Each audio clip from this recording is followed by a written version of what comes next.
The invisible burden you were strong in silence, I carried it quietly. The weight, the pressure, the responsibility no one asked if I could hold. I didn't announce my suffering. I didn't make speeches about endurance. I didn't bleed where they could see it. I swallowed it, day after day, smile after smile. And because I never complained, they assumed it was easy. They thought strength meant comfort.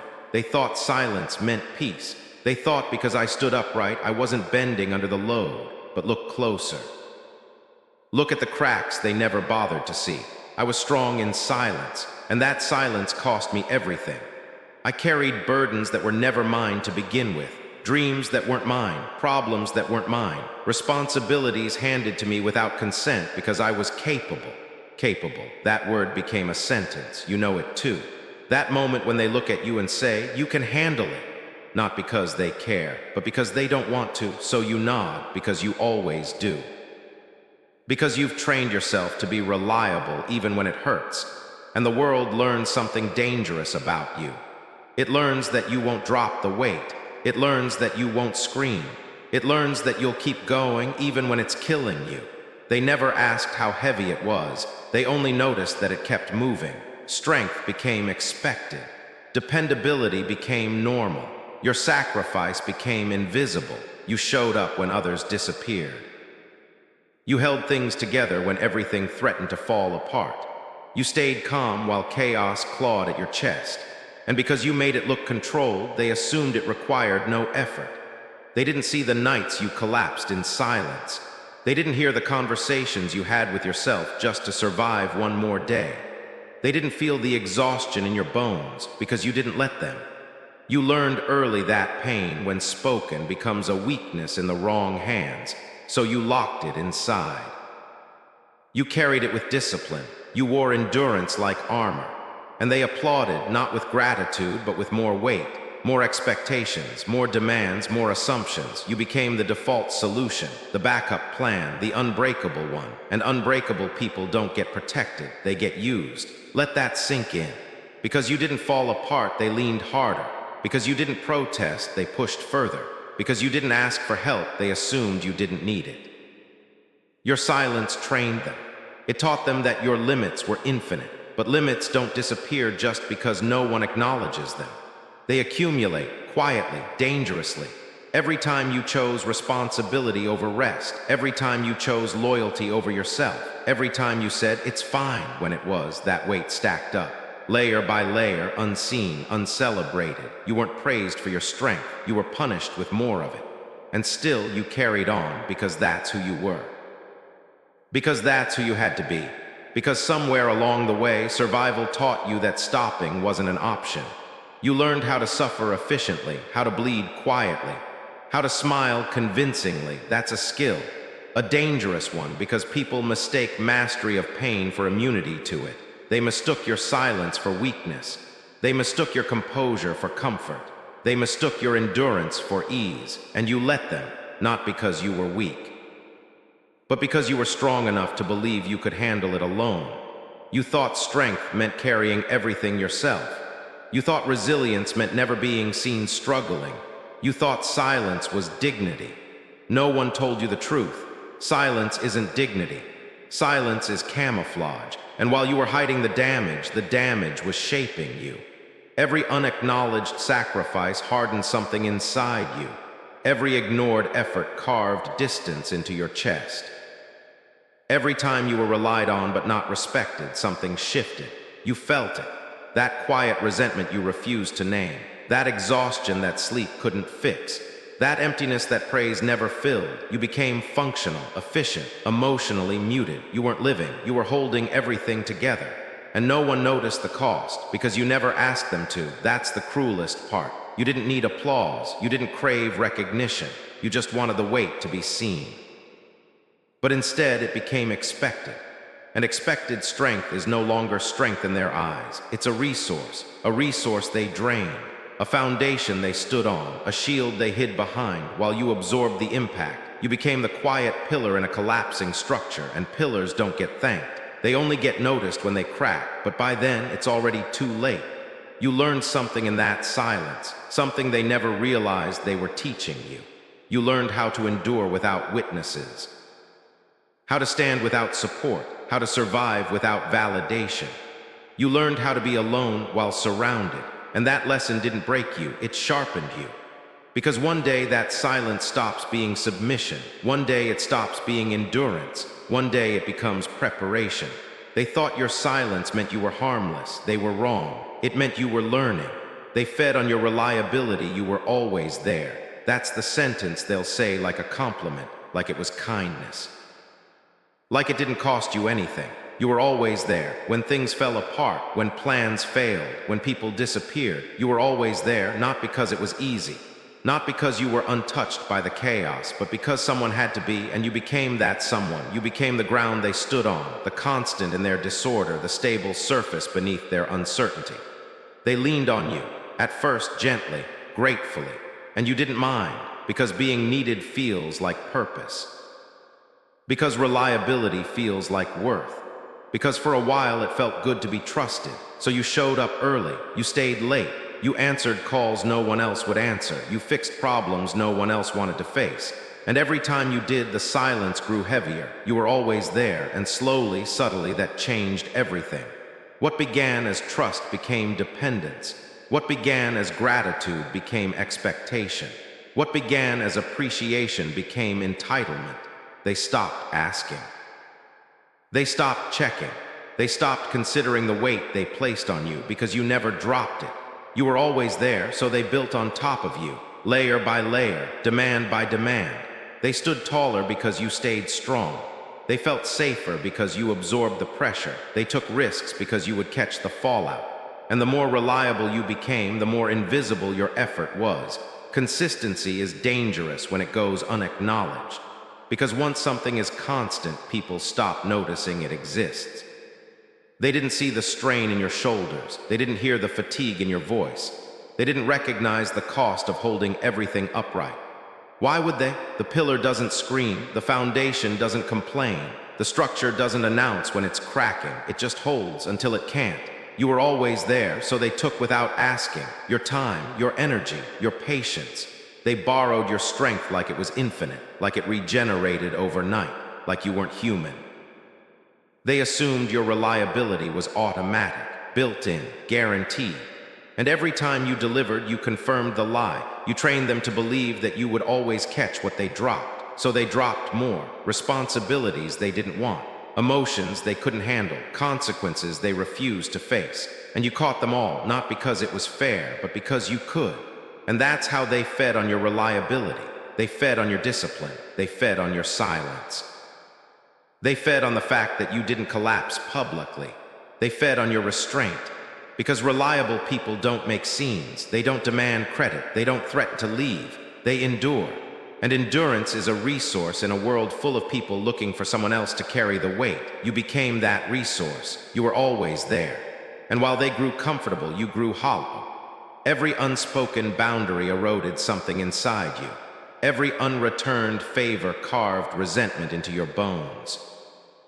Every "I thought you'd handle it" left a mark, but you kept going, because stopping felt like failure, because resting felt like letting people down, because somewhere along the way you tied your worth to your usefulness, so you ignored the cracks, the quiet ones, the ones no one else could see, the moments when your hands shook after holding everything together, the nights when your thoughts wouldn't rest because responsibility followed you into sleep, the mornings when exhaustion felt permanent. You ignored it. Because pillars don't get to rest, they just stand. You were always there, until one day something shifted, not loudly, not dramatically, just a subtle realization that no one was asking how you were doing, that no one noticed how much you carried, that no one seemed prepared to support you the way you supported them.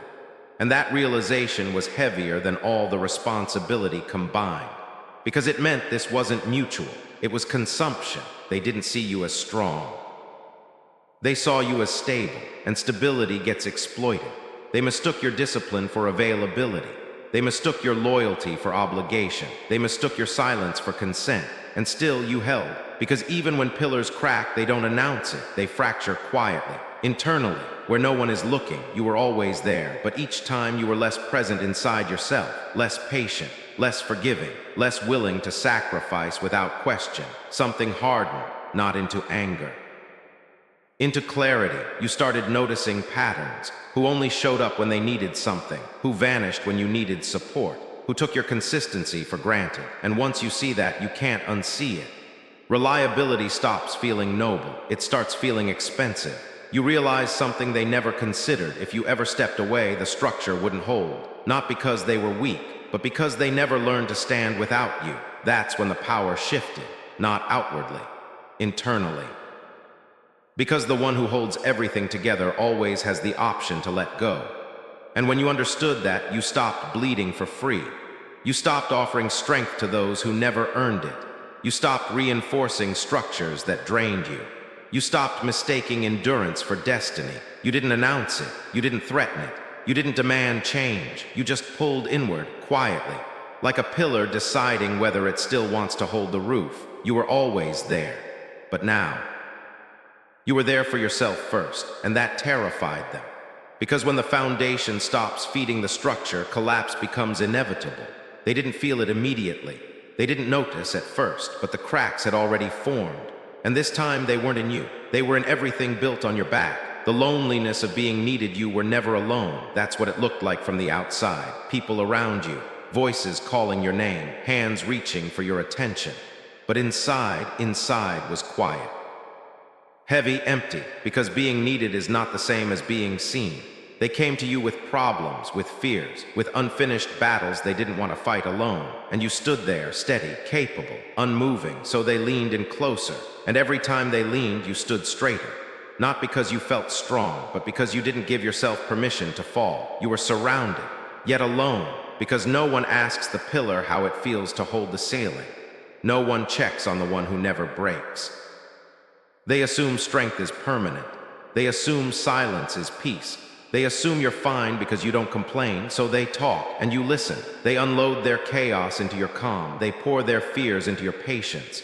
They leave lighter while you stay heavier, and you don't stop them because you were taught that strength means carrying things quietly. That leadership means sacrifice. That love means endurance, so you carry it day after day until the weight stops feeling external. It becomes part of you.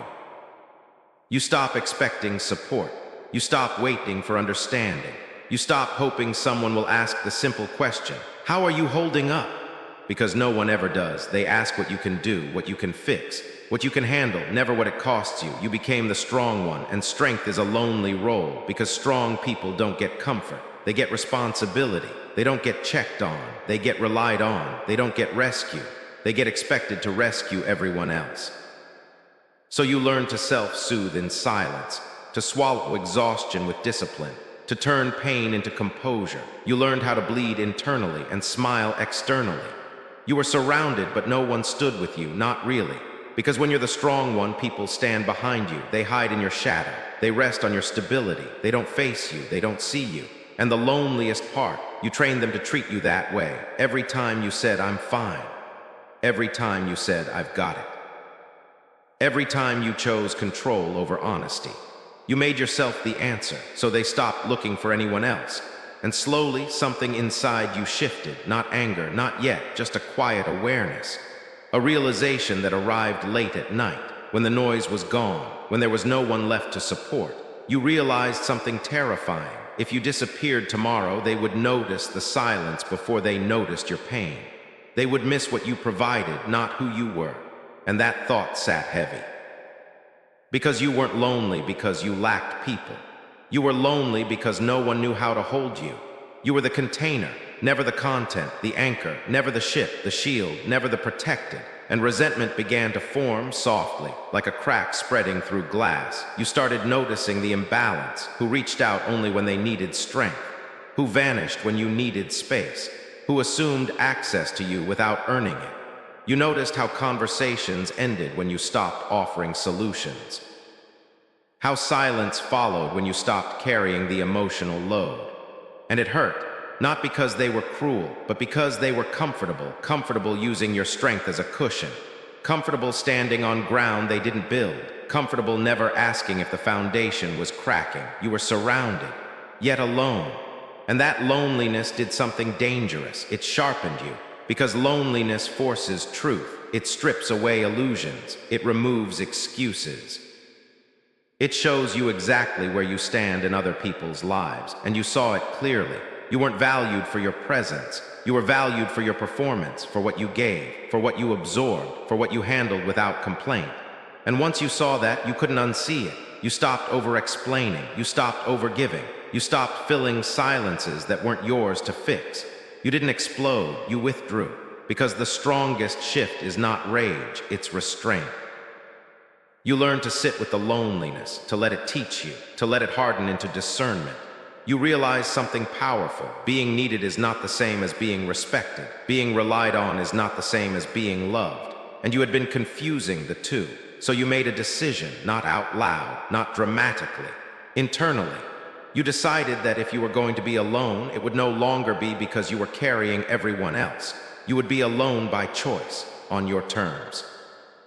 And that's when the loneliness stopped breaking you and started shaping you. Because solitude with self-respect is infinitely stronger than company built on exploitation. They still saw you as strong, but now that strength belonged to you.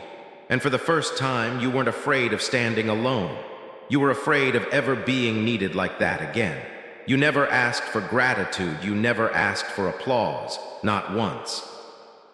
You didn't stand there waiting for claps or begging for praise or fishing for approval. You weren't hungry for admiration. You were hungry for acknowledgement. There's a difference. You didn't need a crown. You needed respect. You didn't want to be worshipped. You wanted to be seen because you didn't step forward for attention. You stepped forward because no one else would. You took responsibility when silence would have been easier. You carried weight when excuses were available.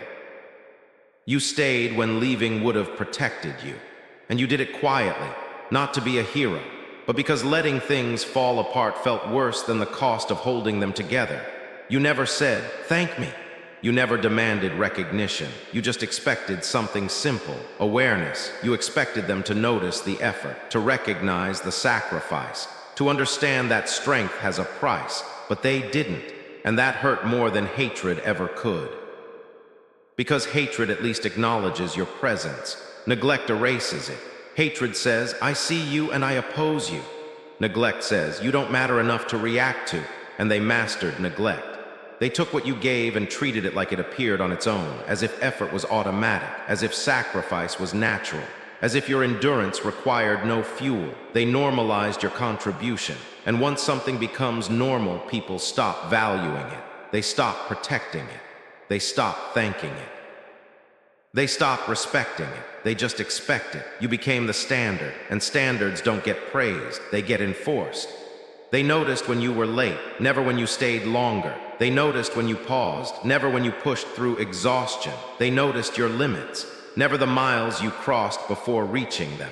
And you swallowed that quietly because you weren't doing it for credit. You were doing it because someone had to. But here's the truth they never understood. Even the strongest spine cracks under constant pressure.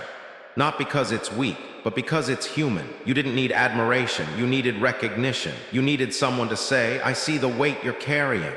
Not to lift it, not to fix it, just to acknowledge it. But instead, they took your consistency for granted.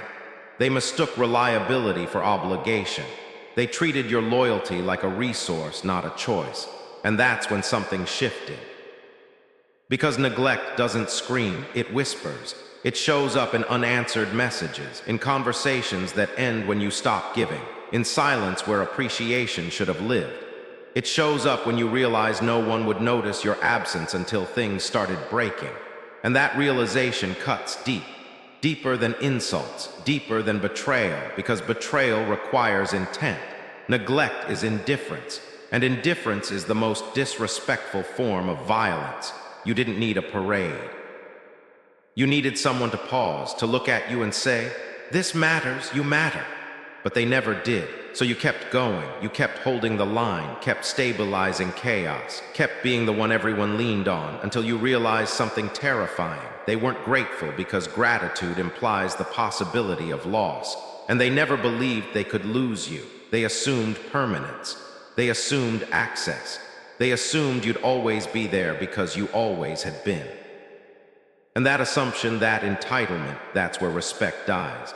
Because respect exists only where choice is acknowledged, and they stopped seeing your choice. They saw your presence as guaranteed, so you stopped offering what wasn't valued, not out of bitterness, out of clarity. You didn't lash out. You didn't demand apologies. You didn't list your sacrifices. You simply stopped overextending. And suddenly they noticed. They noticed the silence, the delay, the absence of effort they had never thanked you for.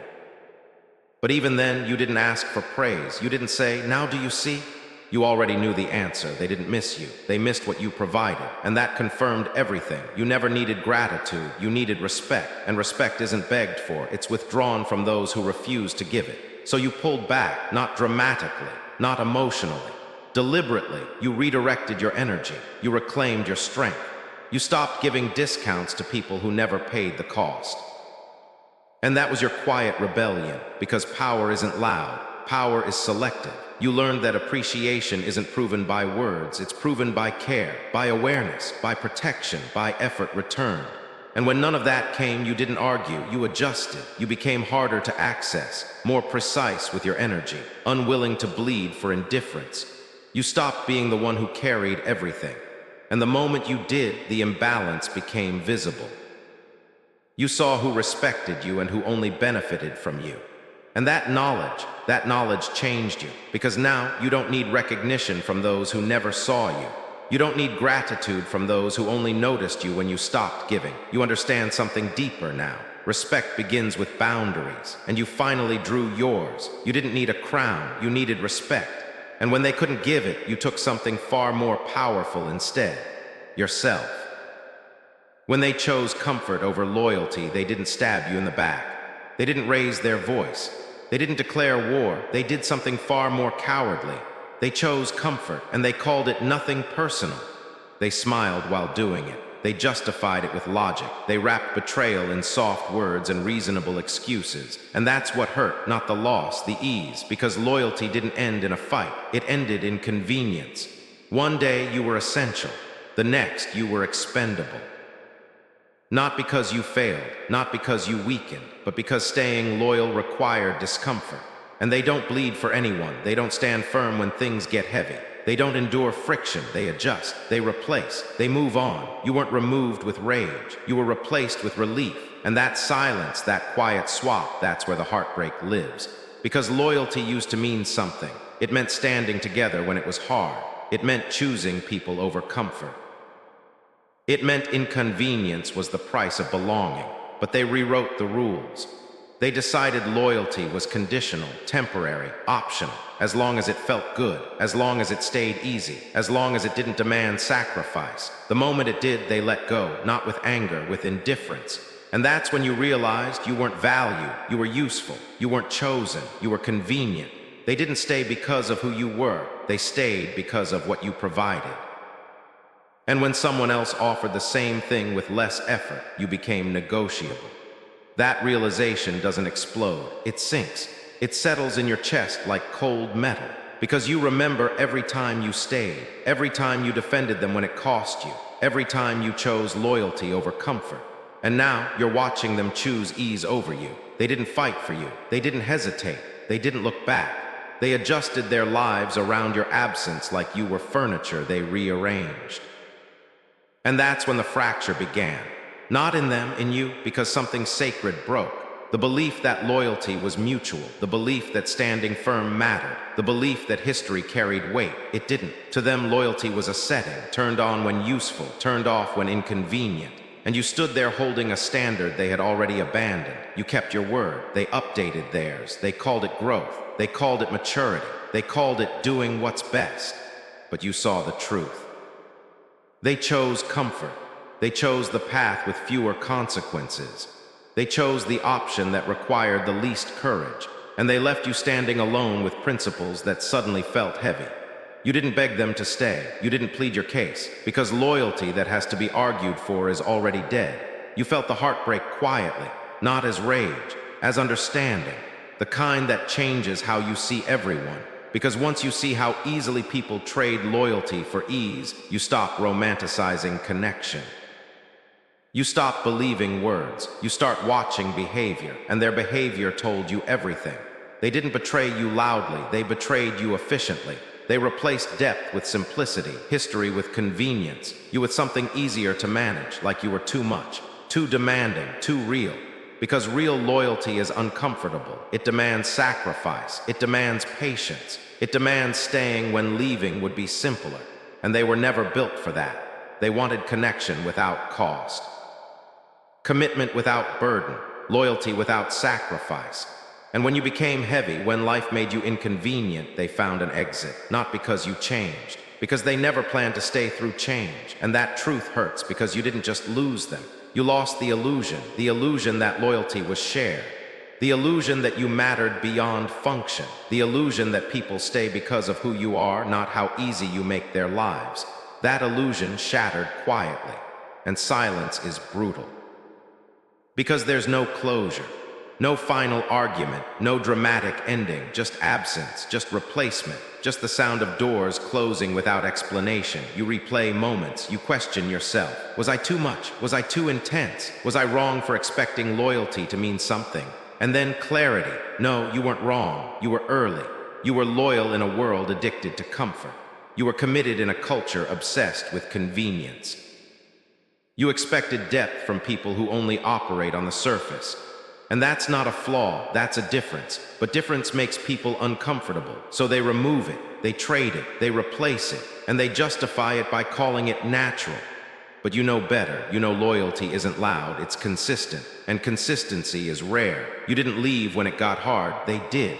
And that tells you everything about who they are and who you're becoming, because heartbreak like this doesn't soften you. It sharpens you. It teaches you discernment. It teaches you to stop overgiving to those who undercommit. It teaches you that loyalty is not owed to those who abandon it. You don't hate them. You don't wish them harm. You simply remove access. Because they showed you their limits. They showed you how easily they fold. And you can't build empires with people who choose comfort over loyalty. So you stand alone for a moment, not broken, awakened. You mourn what you believed you had. Then you bury it. Because the version of you that expected loyalty from the uncommitted, that version is gone. Now you move differently, you trust slower, you give less freely, you value actions over promises. And when someone shows you they'll trade loyalty for ease, you don't fight to be chosen, you let them go, because you are not replaceable to those who understand your worth. And anyone who chose comfort over you never truly stood with you to begin with. Let them have their ease. You have something far more dangerous now.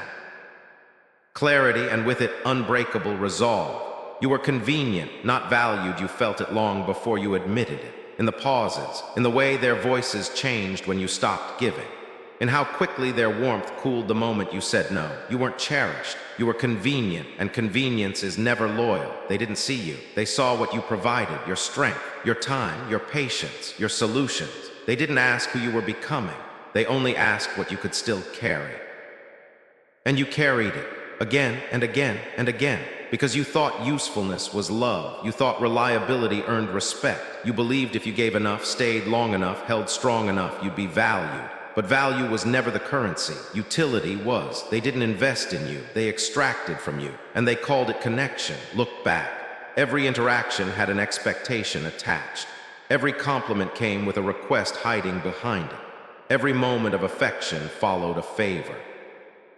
Every "I appreciate you" meant don't stop. You weren't allowed to be tired. You weren't allowed to be complicated. You weren't allowed to need, because need disrupts convenience. And you were only welcome as long as you stayed easy to use. They loved the access. They loved the benefits. They loved the version of you that never asked for anything in return. But the moment you paused, the moment you questioned, the moment you stopped pouring, you saw it.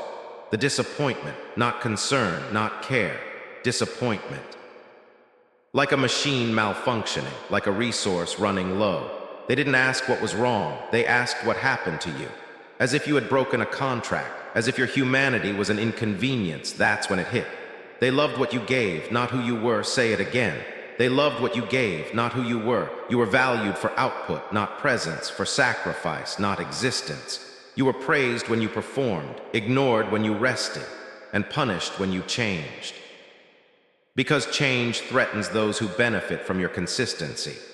You became aware of the conditions, subtle at first, affection when useful, Distance when unavailable, approval when compliant, coldness when independent. That wasn't love, that was a transaction, and you were always the one paying. They didn't respect your boundaries because boundaries reduce access.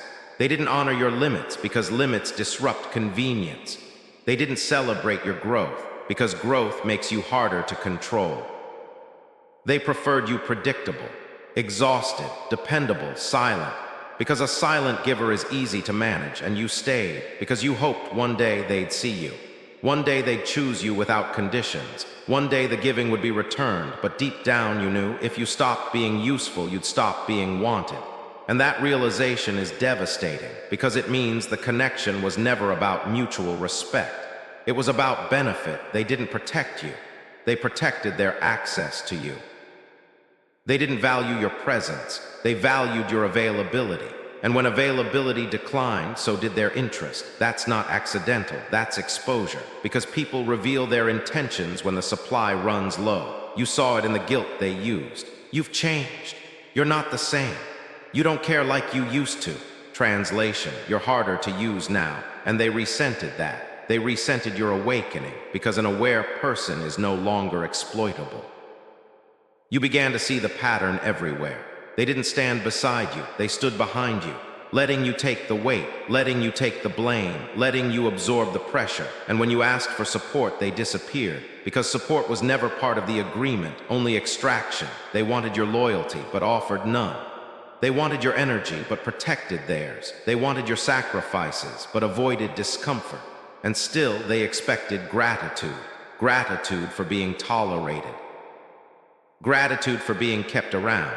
Gratitude for being useful. No, that ends now. Because you are not a tool, you are not a resource, you are not a convenience store open at all hours. You are a force, and forces are respected or removed. You don't beg for value anymore. You don't over-explain. You don't overgive to prove worth, because worth doesn't need justification. And anyone who only loves you for what you provide does not love you. They love the version of you that benefits them. And that version is gone. You killed it, quietly. The day you stopped answering immediately. The day you said no without guilt. The day you chose yourself without apology. That was the death of convenience. And it terrified them, because now they have to stand on their own. Now they feel the absence of what you carried. And suddenly they remember your value. Funny how that works, but you don't turn back, because respect that appears after withdrawal isn't respect. It's panic. They miss the access, not you. And you finally see the difference. You were never too much. You were just too available. You weren't unlovable. You were overused. You weren't unseen. You were seen clearly and chosen for convenience anyway. And that truth hardened something inside you, not into cruelty, into clarity. You stopped offering loyalty to those who only offer conditions. You stopped calling transactions love. You stopped shrinking to stay useful. Because usefulness without respect is a cage, and you were never meant to live caged. From now on, if they want access, they earn it. If they want loyalty, they show it. If they want your strength, they respect your boundaries. No more unconditional giving to conditional people. No more bleeding for those who wouldn't bruise for you. No more confusing tolerance with love. Say it with me. They loved what I gave, not who I was, and now they get nothing because you are no longer convenient. You are deliberate. You are selective. You are dangerous to those who only know how to take. And that is power. They spoke behind your back, you didn't hear it at first. That's the cruelest part. It wasn't shouted, it wasn't announced. It wasn't brave enough to stand in the open. It lived in whispers, in rooms you had just left, in messages sent after your name was typed and followed by laughter, in smiles that stayed on their faces while their words sharpened behind you. They looked you in the eye and lied. They thanked you and mocked you. They praised your strength and questioned your worth. Smiles to your face, knives behind you. That's how betrayal dresses itself when it's afraid of confrontation. You trusted them, not blindly, but genuinely.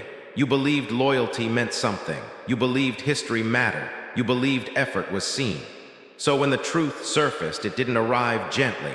It hit like cold water, like the sudden silence when you walk into a room and the conversation dies too fast. Like a joke that doesn't make sense until you realize it was never meant for you to hear. That moment, that pause, that subtle shift in energy, that's when the ground cracked. At first, you denied it. No, not them. They wouldn't. You rewrote the signs to protect the bond. You told yourself it was misunderstanding. You told yourself you were overthinking because accepting betrayal means accepting loss, and loss hurts. But truth doesn't need your permission to exist. It kept showing itself. In screenshots you never asked for, in confessions whispered by guilty mouths, in patterns that suddenly aligned too perfectly to ignore. They had been talking, judging, reducing you to a caricature of their convenience. They shared your struggles like gossip. They turned your boundaries into punchlines. They took your vulnerability and passed it around like entertainment. And the worst part, they did it while benefiting from you, while leaning on your support, while smiling, while saying your name with affection in your presence and suspicion behind your back. That's when shock gave way to clarity, not rage, not yet, clarity. A cold understanding that rearranges your entire memory of them. You replayed conversations, moments, laughter that now felt staged, compliments that now felt rehearsed. You saw it clearly. The loyalty was one-sided. You were real with them. They were strategic with you. They weren't confused. They were comfortable being fake. Because deception is easy when you don't respect someone enough to be honest. They didn't confront you. Because confrontation requires courage. They chose the shadows. They chose the audience. They chose to bond over tearing you down instead of standing beside you. And that realization cuts deep. Because it means the betrayal wasn't accidental. It was communal, shared, agreed upon. They nodded to each other, validated each other, reinforced the narrative that you were the problem, that your strength was arrogance, that your silence was distance, that your growth was betrayal. They rewrote you to justify their disloyalty, because it's easier to assassinate character than face guilt. You weren't perfect, but you were honest. And honesty threatens people who live behind masks, so they sharpened their knives quietly. They waited until your back was turned, because betrayal never attacks head-on. It waits for comfort. It waits for trust. It waits until your guard is down. And when you realized it, something inside you shifted. Not outwardly, inwardly. The warmth dimmed. The attachment loosened. The illusion died. You stopped trying to explain yourself to people who had already decided who you were without asking you. You stopped correcting lies told by mouths that enjoyed spreading them. You stopped seeking understanding from those who thrived on misunderstanding you. Because clarity teaches you one brutal truth. People who talk about you behind your back are standing behind you for a reason. They can't face you. They can't match you. They can't challenge you openly, so they whisper. They poison rooms you're not in. They bond over shared insecurity, and they call it truth. But listen closely. Betrayal always reveals more about the betrayer than the betrayed. They spoke because they were threatened. They mocked because they felt small. They lied because honesty would expose them. And you stayed silent, not because you were weak, but because you were watching, learning, separating illusion from reality. That silence wasn't confusion, it was assessment. You didn't explode, you didn't retaliate, you didn't beg for explanations, because when the mask falls, you don't argue with the face underneath. You accept it and move accordingly. This is where power begins, not in revenge, in detachment. You stopped giving access to people who discussed you like a topic instead of respecting you like a person. You stopped sharing depth with shallow loyalty.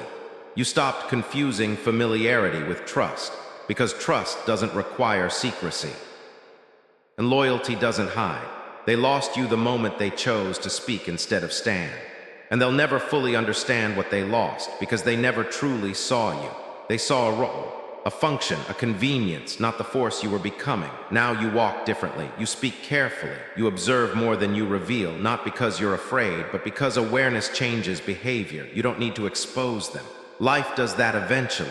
People who betray always betray again. It's a pattern, a habit, a character flaw, and you learned, you grew, you sharpened something far more dangerous than a knife. Your discernment. Now let them talk, let them whisper, let them rewrite history to soothe their conscience. You know the truth, and the truth didn't break you, it cleared you. You don't look back with anger, you look back with understanding. That chapter was never meant to last. It was meant to teach you who deserves access to your loyalty and who never did. They spoke behind your back. And in doing so, they showed you exactly where they belong. Behind you, Forever, the moment you realized you were alone, it didn't happen loudly. There was no announcement, no dramatic exit, no final argument where truth exploded into the open. It happened quietly, in a moment you'll remember for the rest of your life, a moment where you needed someone and no one came. That's the moment. That's when everything changed. You had been there for them every time. When they were uncertain, you were steady. When they were breaking, you were strong. When they were afraid, you stood firm so they could lean. You showed up, not once, not sometimes, always. So when the weight finally crushed your chest, when your voice cracked, when your strength reached its limit, you expected something simple, presence, not solutions, not speeches, not miracles, just someone to stand beside you and say, I see you. But the room was empty. The silence answered first. Your phone stayed quiet. Your name went unanswered. The people you carried suddenly had reasons, excuses, busy lives, selective loyalty, and that's when it hit you. Not like a punch, like a collapse. You weren't surrounded. You were alone the entire time. You had mistaken dependence for devotion. You had confused familiarity with loyalty. You thought being needed meant being valued. It doesn't. Being needed means being used until you need something back. That was the final proof. The moment stripped of illusions. The moment where denial ran out of breath. You saw it clearly. When they were drowning, you were the shore. When you were drowning, there was no one, just water closing over your head. No one showed up, not the loud ones, not the quiet ones, not the ones who promised they always would. And something inside you broke, not shattered, collapsed inward, a slow internal cave-in. Your chest felt heavy not with pain, but with understanding. You replayed it all, every time you answered the call, every time you sacrificed sleep, time, energy, pride. Every time you stayed when leaving would have been easier. You remembered how often you swallowed your needs so theirs could breathe. And now you stood alone with your pain like a stranger. This wasn't heartbreak. This was revelation, the death of innocence, because innocence believes effort is returned. Innocence believes loyalty is mutual. Innocence believes that being good is enough. And that night, that realization killed it. You didn't cry right away. At first, there was numbness. A hollow quiet where your expectations used to live. You stared into the truth and felt nothing because the shock had drained you. Then came the questions. Was I invisible? Was I only useful? Did they ever care or just consume? You realized something terrifying. They didn't abandon you in the crisis. They were never there to begin with. They were passengers. You were the engine. And when the engine stalled, they walked away. No gratitude, no guilt, just absence. That's when the resentment crept in. Not loud, subtle. A slow burn under the ribs, not hatred, awareness. You saw how strength isolates, how being reliable teaches people to forget you're human, how always surviving teaches the world you don't need saving. But here's the truth they never consider. The strong one still feels, still bleeds, still breaks quietly. And in that quiet, something ancient woke up. A voice you'd ignored for years. It said, never again will you bleed for people who wouldn't bandage you.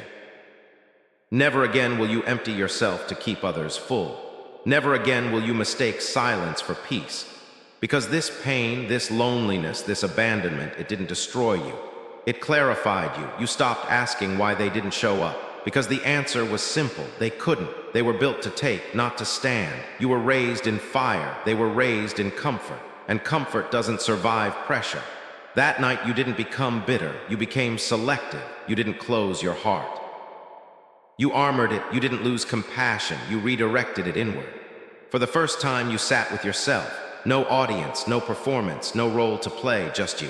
And the truth, and it hurt. God, it hurt. But pain teaches faster than love ever could. You mourned, not just them. You mourned who you were. The version of you that believed people would protect what protected them. The version of you that thought loyalty was rare but real. That version died quietly. And in its place, something colder. Sharper, stronger. You realized being alone wasn't the curse. Depending on people who disappear was. You realized solitude is safer than false company.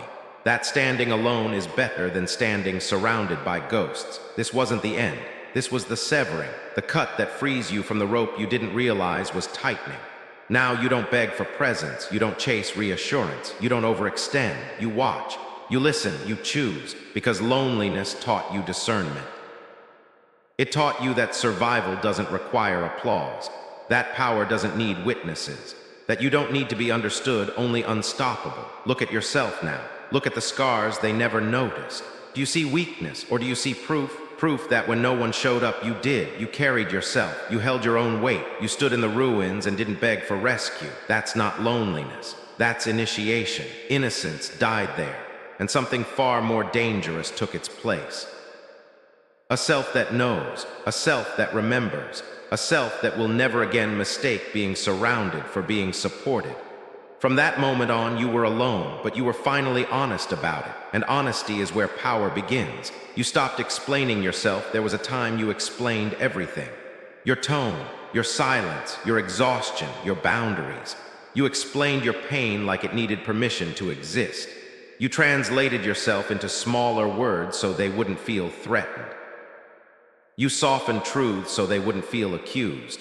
You apologized for things that were never crimes. You explained because you believed something dangerous, that if they understood, they would change. So you kept talking. You defended your intentions. You clarified your actions. You rewound conversations in your head, wondering how you could say it better next time. You thought misunderstanding was the problem. It was. They heard you. They just didn't care. And the moment you realized that, everything went quiet. You stopped, not dramatically, not angrily. You just stopped. You stopped explaining why you were tired. You stopped justifying why you needed space. You stopped translating your boundaries into apologies. You stopped begging people to see what they were committed to ignoring. I stopped. That sentence changed your life, because silence replaced defense. Not because you had nothing to say, but because you finally understood something brutal. People who want to misunderstand you will always find a way. You could speak perfectly, calmly, logically, with evidence stacked like a courtroom. It wouldn't matter. They weren't listening to understand. They were listening to respond, to dismiss, to twist, to survive accountability. So you stopped feeding the machine. You stopped explaining yourself to people who never questioned their behavior, only yours. You stopped defending your character against people who benefited from doubting it. You stopped offering clarity to those who thrived in confusion. I stopped. At first, it felt uncomfortable. Silence always does when you've been trained to perform. You felt the urge to fill the space, to overtalk, to fix the tension. But you didn't. You let the silence stand, and something interesting happened. They got louder. They projected more. They told stories about you because you weren't telling your own anymore. And that's when you realized something chilling. Your explanations were never for them. They were for you to feel safe, to feel accepted, to feel understood. And when you removed them, you removed their power. I stopped. I stopped correcting their assumptions. I stopped chasing fairness in unfair rooms. I stopped pleading my humanity to people who only valued my usefulness. I stopped explaining why something hurt, because if they didn't feel it, they never would. You realized they weren't confused. They were comfortable misunderstanding you, comfortable minimizing you, comfortable benefiting from your silence as long as you kept explaining afterward. So you changed the rules. You didn't announce it. You just withdrew. Your words became fewer. Your presence became selective. Your energy became guarded. You watched instead of reacted, and observation revealed everything. You saw who demanded explanations but never offered understanding. You saw who questioned your boundaries but never examined their entitlement. You saw who only listened when your silence threatened their access to you. That's when the power shift began, not with confrontation. With restraint. Silence is terrifying to people who rely on your reactions. When you stop explaining, they are forced to sit with their assumptions, and most people hate mirrors. I stopped.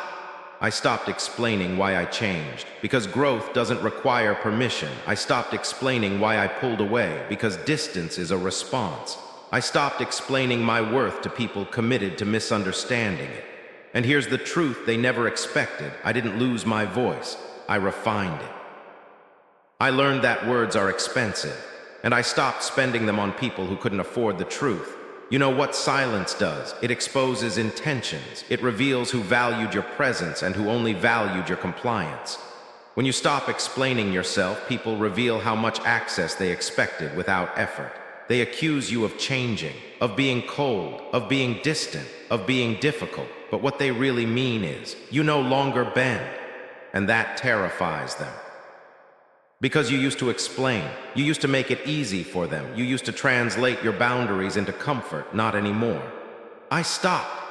I stopped chasing closure, because clarity doesn't come from conversations with dishonest people. I stopped proving my loyalty, because loyalty doesn't need demonstrations, it shows up. I stopped explaining my absence, because absence is the explanation. You didn't owe them understanding, they owed you respect. And the moment you realized that, your silence became intentional, not empty, focused. You began speaking only when it mattered, and when you did, people listened. Because silence gives weight to words. You learned that explaining yourself to people who never listened was self-betrayal disguised as patience. You learned that peace doesn't come from being understood by everyone. It comes from no longer needing to be. I stopped, and something shifted. Your posture changed. Your energy changed. Your presence became heavier. You were no longer available for debates about your reality. No longer open for negotiations about your boundaries, no longer interested in convincing anyone of your value. You didn't become cruel, you became clear. You didn't shut down, you sharpened. Silence wasn't weakness, it was strategy. Because when you stop explaining yourself, you stop giving people the tools to manipulate you. They can't twist words you never offer. They can't gaslight silence. They can't weaponize clarity you refuse to provide. And that's when they felt it. The distance, the shift, the loss of control. They realized something was different. You weren't reacting, you weren't defending, you weren't chasing resolution. You were watching, and watching is dangerous because observation creates detachment, and detachment is power. I stopped. I stopped explaining why I deserved basic respect. I stopped explaining why I needed rest. I stopped explaining why I wouldn't tolerate the same behavior twice. Because anyone who requires an explanation for decency was never going to give it freely. Look at yourself now. Look at how quiet you've become, not empty. Grounded. Look at how selective your words are, not fearful, precise. Do you see withdrawal or do you see discipline? This is the moment you stopped bleeding verbally. Stopped reopening wounds for people who enjoyed watching you bleed. This is where emotional withdrawal began. Not out of spite, out of wisdom. You didn't stop explaining because you lost confidence. You stopped because you gained clarity. You realized something final. People who care don't need constant explanations, and people who don't never deserve them, so you stopped. And in that silence, you didn't disappear. You consolidated power. This was the beginning. The moment defense died, and control quietly changed hands. The distance that terrified them, do you remember the first time you pulled back? Not completely, not forever, but enough to let them feel the weight of your absence. It was subtle at first, a pause in conversation, a glance turned away, a moment you chose for yourself. They didn't notice immediately. Most people never notice when someone is quietly withdrawing. They are too comfortable, too used to your presence to see it as a choice. But it was a choice, and that choice carried power. You pulled back emotionally. You stopped filling spaces that weren't yours. You stopped carrying their burdens as if they were yours. You stopped explaining. You stopped performing. You stopped bending your existence to match their expectations. And then they felt it. Confusion, panic, a subtle tremor in their confidence. You see, they were so accustomed to your availability that your absence became a question they could not answer. They looked at you and realized something terrifying. They could not control the space between you anymore. They never understood your worth when you were giving. But they felt the absence when you withheld. They never valued the quiet labor of your loyalty, but they noticed when it was gone. Gravity broke. Your presence had been their anchor. Your availability had been their constant. Your energy had been their equilibrium. And now, you pulled back, not harshly, not with malice, just deliberately. A withdrawal so subtle it seemed like air. A removal so quiet it could be mistaken for a momentary distraction. But it was power. The kind of power that doesn't roar. The kind that waits. The kind that watches. The kind that leaves them exposed to the consequences of their own negligence. They scrambled. They questioned. They asked themselves if they had done something wrong, if they had missed a sign, if they had been blind. But no, they weren't blind. They were accustomed. They were comfortable. You were inconvenient only when you refused to be taken for granted. You let absence speak where words had failed. You let distance teach the lesson they never wanted to learn, that you were not theirs to manipulate, that your loyalty was not theirs to exploit, that your presence had limits. And suddenly your quiet withdrawal became a mirror. They saw themselves reflected in your silence. They felt the space where your voice had been. They realized how heavy your absence was. This is what terrified them, that you had always been there and now you were deliberately elsewhere. You did not scream. You did not demand attention. You did not make noise. You simply existed in the margin of their expectation, and it was enough.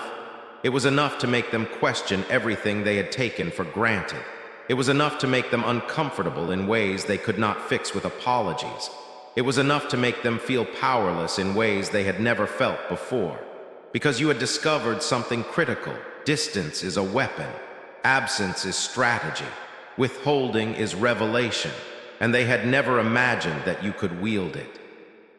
They had never imagined that you could exist without their approval. They had never imagined that you could choose yourself over their comfort. They had never imagined that your silence could speak louder than their noise. But now they saw it, and it terrified them. The space you created wasn't empty. It was alive. It pulsed with autonomy. It radiated self-respect. It vibrated with quiet power. And they had no control over it. For the first time, you were untouchable, not in arrogance, but in integrity. You were untouchable because you refused to compromise the sanctity of your own presence. They tried to fill the gap. They tried to reclaim what they had assumed was theirs. They tried to chase you to pull you back into their orbit, but the orbit had changed. You were no longer a satellite orbiting their gravity. You had become your own center. And your center had its own pull. Every attempt to breach your distance only confirmed it. Every question they asked only acknowledged your newfound sovereignty. Every plea they whispered into the void only empowered your restraint. Distance had become your language. It spoke of boundaries. It spoke of refusal. It spoke of the power in choosing yourself over everyone else. And they understood, finally, what they had ignored for so long. You were not theirs to control. You were not theirs to demand. You were not theirs to take for granted. They trembled in the echo of your absence. They recoiled in the weight of what they had always relied upon but never respected. And that is the beauty of distance. It is undeniable. It is impartial. It is irreversible. No words can undo it. No apologies can fill it. No excuses can reduce it. Your withdrawal was the lesson they never asked for but desperately needed. Your absence was the mirror they refused to look into until it was unavoidable. Your silence was the judgment they could not negotiate. And yet, you did not do this to hurt them. You did this to save yourself. You did this to reclaim what had always been yours. You did this to step into your own gravity. And when they realized it, when the panic and confusion became unavoidable, they understood one terrifying truth. They had thrived on your presence. They had survived on your giving. They had existed because you allowed it. And now you no longer allowed it. You no longer existed for them. You existed for yourself. And that is the distance that terrified them. Because for the first time, they were not the center of your universe. They were not the measure of your patience. They were not the recipients of your validation. You were. And in that moment, you became untouchable. Because power is not in confrontation. It is in control of self. It is in knowing your worth. It is in creating space where others cannot intrude. The distance that terrified them was never about leaving. It was about existing. Existing on your own terms. Existing without apology. Existing as someone they could no longer contain. And in that existence, you were unstoppable. The gravity had shifted, and you were its center. Do you feel it? The weight of your absence, the inevitability of your self-possession. They feared it. They resented it, but most of all, they recognized it, because absence does not lie, distance does not bend, silence does not compromise, and in that quiet, terrifying space you rose. They realized it too late. They always do. You had pulled back, and in pulling back, you discovered freedom. You had stepped away, and in stepping away, you revealed power. You had withdrawn, and in withdrawing, you became untouchable. Let them fear the distance. Let them wonder, let them live with it, because you are here and you exist beyond their gravity. And that is the beginning of everything, the armor you built from pain. It begins quietly, a whisper at first, a twinge in your chest, a subtle ache behind your eyes. They think pain breaks people. They think it crushes, shatters, erases, but they have never met someone like you. You learned early. Pain is not your enemy. It is your teacher, your architect, your blacksmith. Every betrayal, every insult, every betrayal that cut too deep, it did not scatter you. It did not dissolve you. It shaped you.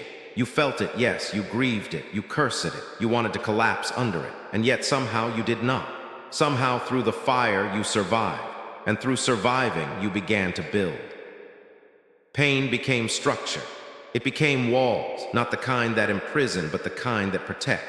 You molded your suffering into armor, layer by layer, scar by scar, lesson by lesson. And the beauty of it is they never saw it coming. They thought you were fragile. They thought you were malleable. They thought you would crumble under the weight of their negligence, their betrayal, their lies. But you didn't. You stood taller. Your eyes sharpened. Your voice hardened. Your presence became undeniable. They only noticed the result, not the countless nights spent bearing it alone, not the silent endurance, not the internal battles waged when no one watched. Because that is the nature of armor built from pain. It is invisible until it is needed. It is quiet until it strikes. It is forged in suffering and wielded in strength. Trust. You once gave it freely. You once offered it without thought, without caution. And every time it was returned with betrayal, so you stopped giving blindly. You replaced trust with discipline. Discipline in thought, discipline in action, discipline in choice. You became vigilant, not paranoid, not bitter, but alert. You learned that strength is not in naivety. It is not in hope. It is in preparation. Pain didn't break you. Pain trained you. Every harsh word, every cold shoulder, every empty promise, they became bricks. They became plates of iron. They became shields forged to resist, to endure, to rise. And slowly, imperceptibly at first, you noticed the shift. Where once you were open, exposed, vulnerable, you now stood behind something unyielding. A form built from all the times you had been bent, battered, dismissed. A form built from every insult you had swallowed, every injustice you had endured, every lonely night spent questioning why you were the only one fighting. And when you moved, when you spoke, when you acted, they felt it. There was weight to you now, gravity to your presence, a danger in your quiet confidence. Not the danger of violence, not the danger of cruelty, but the danger of inevitability. You were inevitable. Every lesson of pain had prepared you for this. Every heartbreak had sharpened you. Every betrayal had taught you clarity. You became a fortress, a tower, a bastion, impenetrable not because you were cold, but because you had learned how to survive everything that once threatened to destroy you. And there was power in that. Power they could not touch, power they could not steal. Power they could not understand, because it was born of something they had ignored. Your endurance, your choices, your refusal to be broken. You learned that armor is not about hiding. It is about standing tall despite the scars. It is about moving forward despite the weight. It is about showing up every day, not for them, not for recognition, but for yourself. You became self-sufficient, not out of bitterness, but out of necessity. You knew now no one else would fight for you. No one else would protect you. No one else would honor your strength. And that was their loss. Your armor was not a wall. It was a declaration. A statement to the world and to yourself. I am not broken. I am forged. I am built. I am trained. And every time they underestimated you, every time they doubted you, every time they thought your resilience was weakness, you smiled quietly because you knew the truth. Pain had given you more than survival. Pain had given you mastery. Pain had given you sovereignty over your own strength. They never understood it. They never would. They only saw the result, a presence they could not manipulate, a person they could no longer bend to their expectations, a being who walked through life with certainty, with power, with unshakable purpose. And in that certainty, in that power, in that purpose, you were untouchable. Pain didn't break you. It trained you. Every hardship, every betrayal, every sleepless night, all of it became armor. All of it became weapons. All of it became proof that you would endure and rise. So they may watch, they may whisper, they may fear. It doesn't matter. You are built. You are armored. You are unstoppable. And that armor, that unshakable iron-forged armor, is entirely yours. Pain didn't break you. It made you whole. It made you invincible. It made you the force they never saw coming. And now you move forward, unapologetic, unstoppable, unbroken, because the armor you built from pain is permanent. It is eternal, it is unstoppable, and anyone who stands in your path will feel it, whether they are ready or not. Pain didn't break you, pain trained you, and now you walk in strength they cannot touch. You became unreachable. I want you to listen closely. They think power is shown through noise, through outcry, through demands, through anger. They are wrong. Power, real power, whispers. It does not beg, it does not plead, it does not need recognition. You learned this the hard way. Every time you spoke, they twisted your words. Every time you reached out, they pushed back. Every attempt to connect met with indifference, with betrayal, with a hollow echo of selfishness. And slowly, quietly, you stopped. Not because you gave up, not because you were tired, but because you realized they didn't deserve it.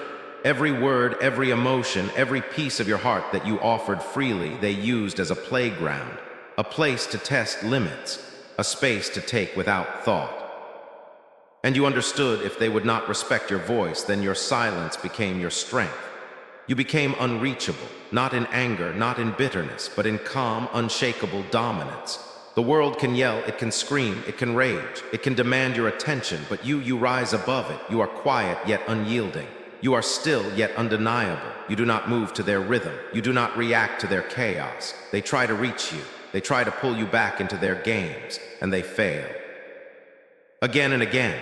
You are a mountain, they are the wind. You bend, but you do not break. You endure and you watch. They call it cold, they call it distant, they call it arrogance, and you smile. Because you know the truth, it is neither cold nor distant nor arrogance. It is independence, it is sovereignty over your own emotions. It is the discipline of knowing that your energy is yours alone. Yours to give, yours to withhold, and no one else has a claim to it. They wanted a reaction, they wanted chaos. They wanted the version of you that bends and pleads and crumbles. You gave them nothing. You didn't yell, you didn't cry, you didn't fight. You simply became unreachable. And in that inaccessibility, there is power they cannot name. There is authority they cannot challenge. There is peace they cannot touch. Every attempt they make to break through fails. Every whisper of doubt you once had gone. Every expectation of their approval dissolved. You walk in calm dominance, every step measured. Every breath intentional, every glance a reminder I answer to no one but myself. I am not available to your chaos. I am not vulnerable to your manipulation. I exist beyond your reach. They wonder about you. They question your silence. They fear your absence. And that is the point. You don't need to yell to be heard. You don't need to fight to be seen. You don't need to rage to be feared. I didn't become loud. I became unreachable. Say it again. Let it sink in. I didn't become loud. I became unreachable.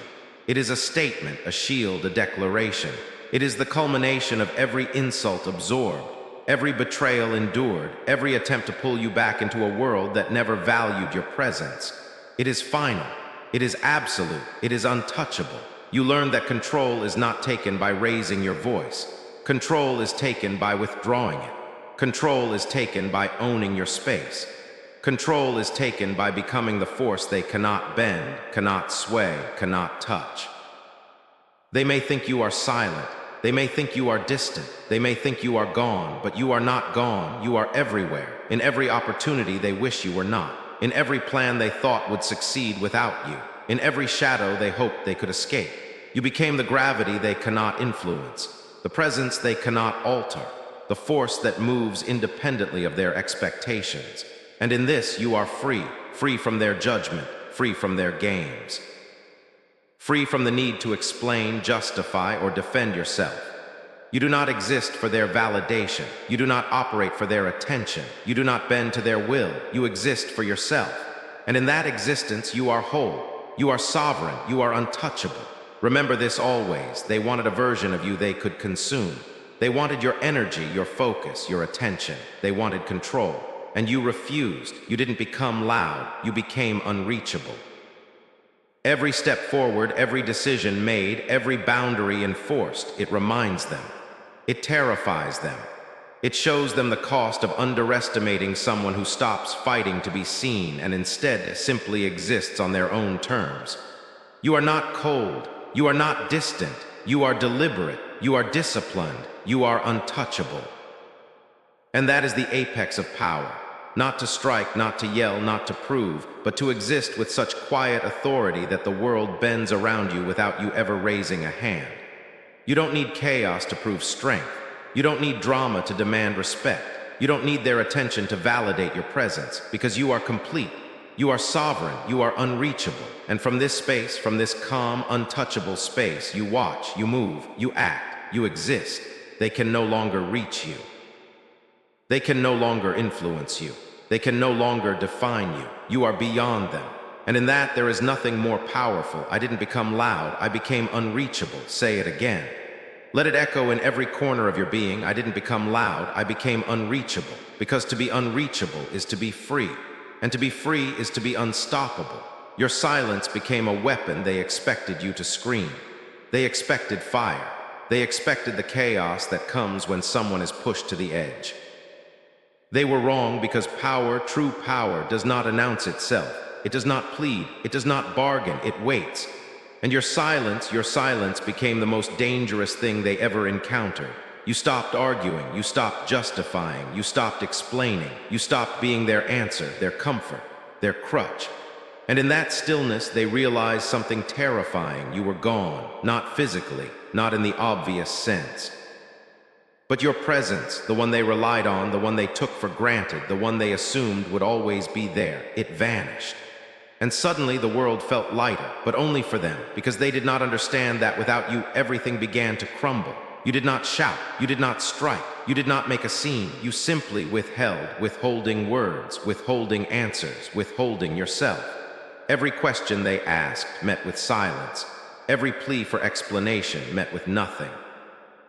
Every attempt to pull you back into their drama met with emptiness.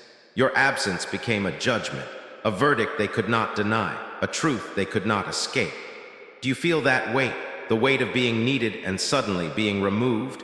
The world assumes someone will always bend for them, someone will always cover the cracks, someone will always bear the storms. You bore them, always, and now you do not. Look at them. Do you see the confusion in their eyes, the panic in their smiles? The way they search for you in conversations, in spaces, in responsibilities, and cannot find you. That is the cost of underestimating someone like you. Your silence is not weakness. It is a weapon honed over years of endurance, over years of being unseen, over years of carrying what others could not. It is quiet. It is cold. It is precise. They do not hear it coming. They do not feel it. But it lands like a hammer, unseen, unannounced, unstoppable. You no longer justify yourself. You no longer explain your absence. You no longer apologize for boundaries they ignored. Every expectation they had evaporates. Every assumption they clung to crumbles. Every foundation they thought was steady begins to shift, because you were their constant, and constants are rare. And when a constant disappears, the universe rearranges itself. Do you remember when they laughed at your quiet, when they mocked your restraint, when they assumed your patience was limitless? Let them remember that patience has limits. Let them remember that endurance has its price. Let them remember you do not bend to their chaos anymore. You do not participate in their games. You do not respond to their demands. You do not validate their insecurities. You simply sit still, silent, immovable. An empty throne, a space they thought would always be occupied, now vacant.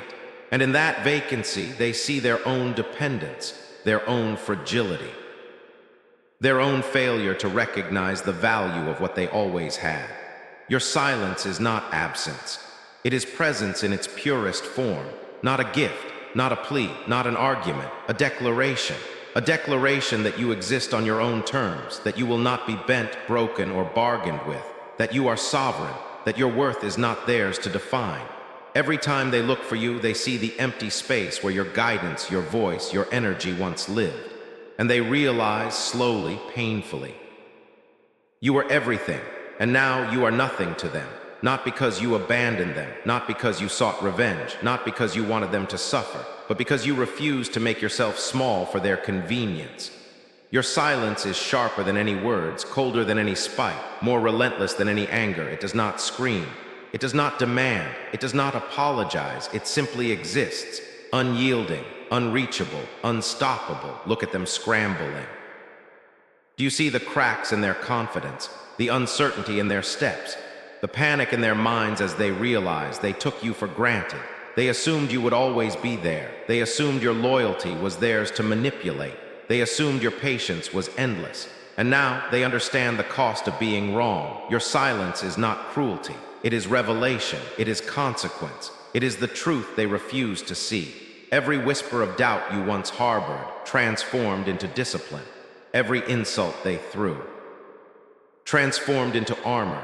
Every demand they made transformed into freedom. You are not absent. You are elevated. You are untouchable. You are undeniable, and they will never admit it. They will never confess it.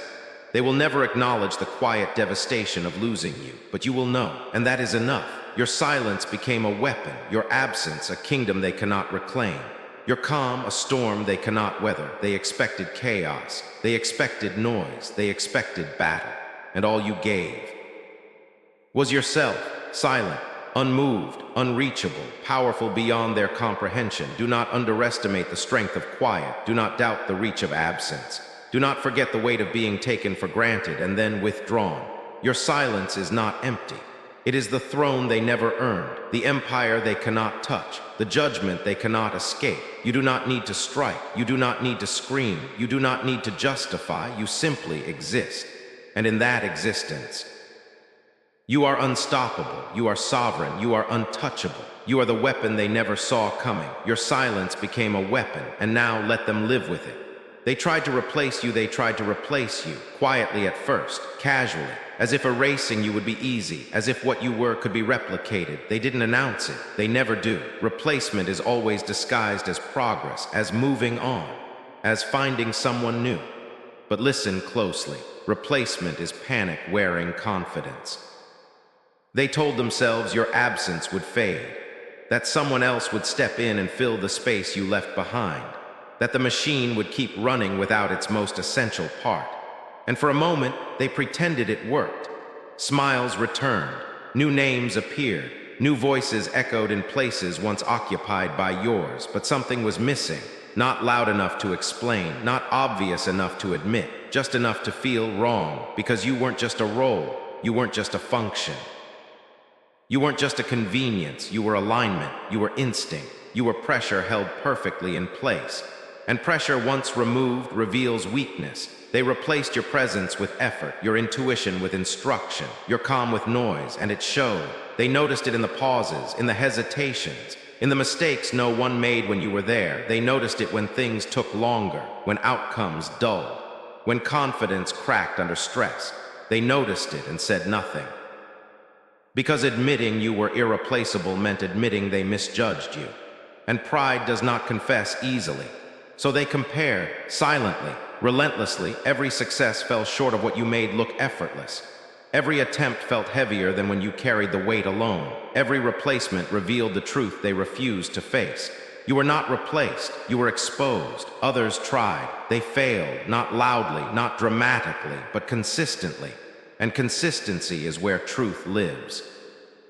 They tried to mold someone into your shape, but shapes formed under pressure don't bend easily. They break. They tried to copy your rhythm, but rhythm isn't taught. It's earned through experience, through sacrifice, through scars no one saw. They tried to recreate your discipline, but discipline built from pain cannot be borrowed. You paid for that strength. They did not. And it shows. They will never say your name out loud, never admit the comparison, never confess the regret, but you feel it. You feel it when they hesitate before decisions you once made without effort. You feel it when silence lingers where certainty used to stand. You feel it when they glance back, even when they swear they've moved on, because replacement is not forgetting. It is remembering and failing to recreate. You were not just effective, you were precise. You were not just present, you were essential. They assumed anyone could do what you did. That belief shattered the moment you left, because what you brought wasn't visible. It wasn't measurable. It wasn't listed in any role or title. It was judgment, timing, restraint, foresight. It was knowing when to speak and when to remain silent. It was knowing how much pressure a moment could handle before it collapsed. And now they guess. They guess where you knew. They hesitate where you moved. They struggle where you stood firm. And still, they won't admit it. Let them pretend. Let them smile. Let them introduce replacements with pride. Because the truth doesn't need permission to exist. The truth appears in outcomes, in fractures, in the quiet realization that what they lost cannot be rebuilt. You are not perfect, you are effective, and effectiveness cannot be replaced by enthusiasm, by loyalty, by effort alone. You were refined by pressure, forged by neglect, sharpened by betrayal.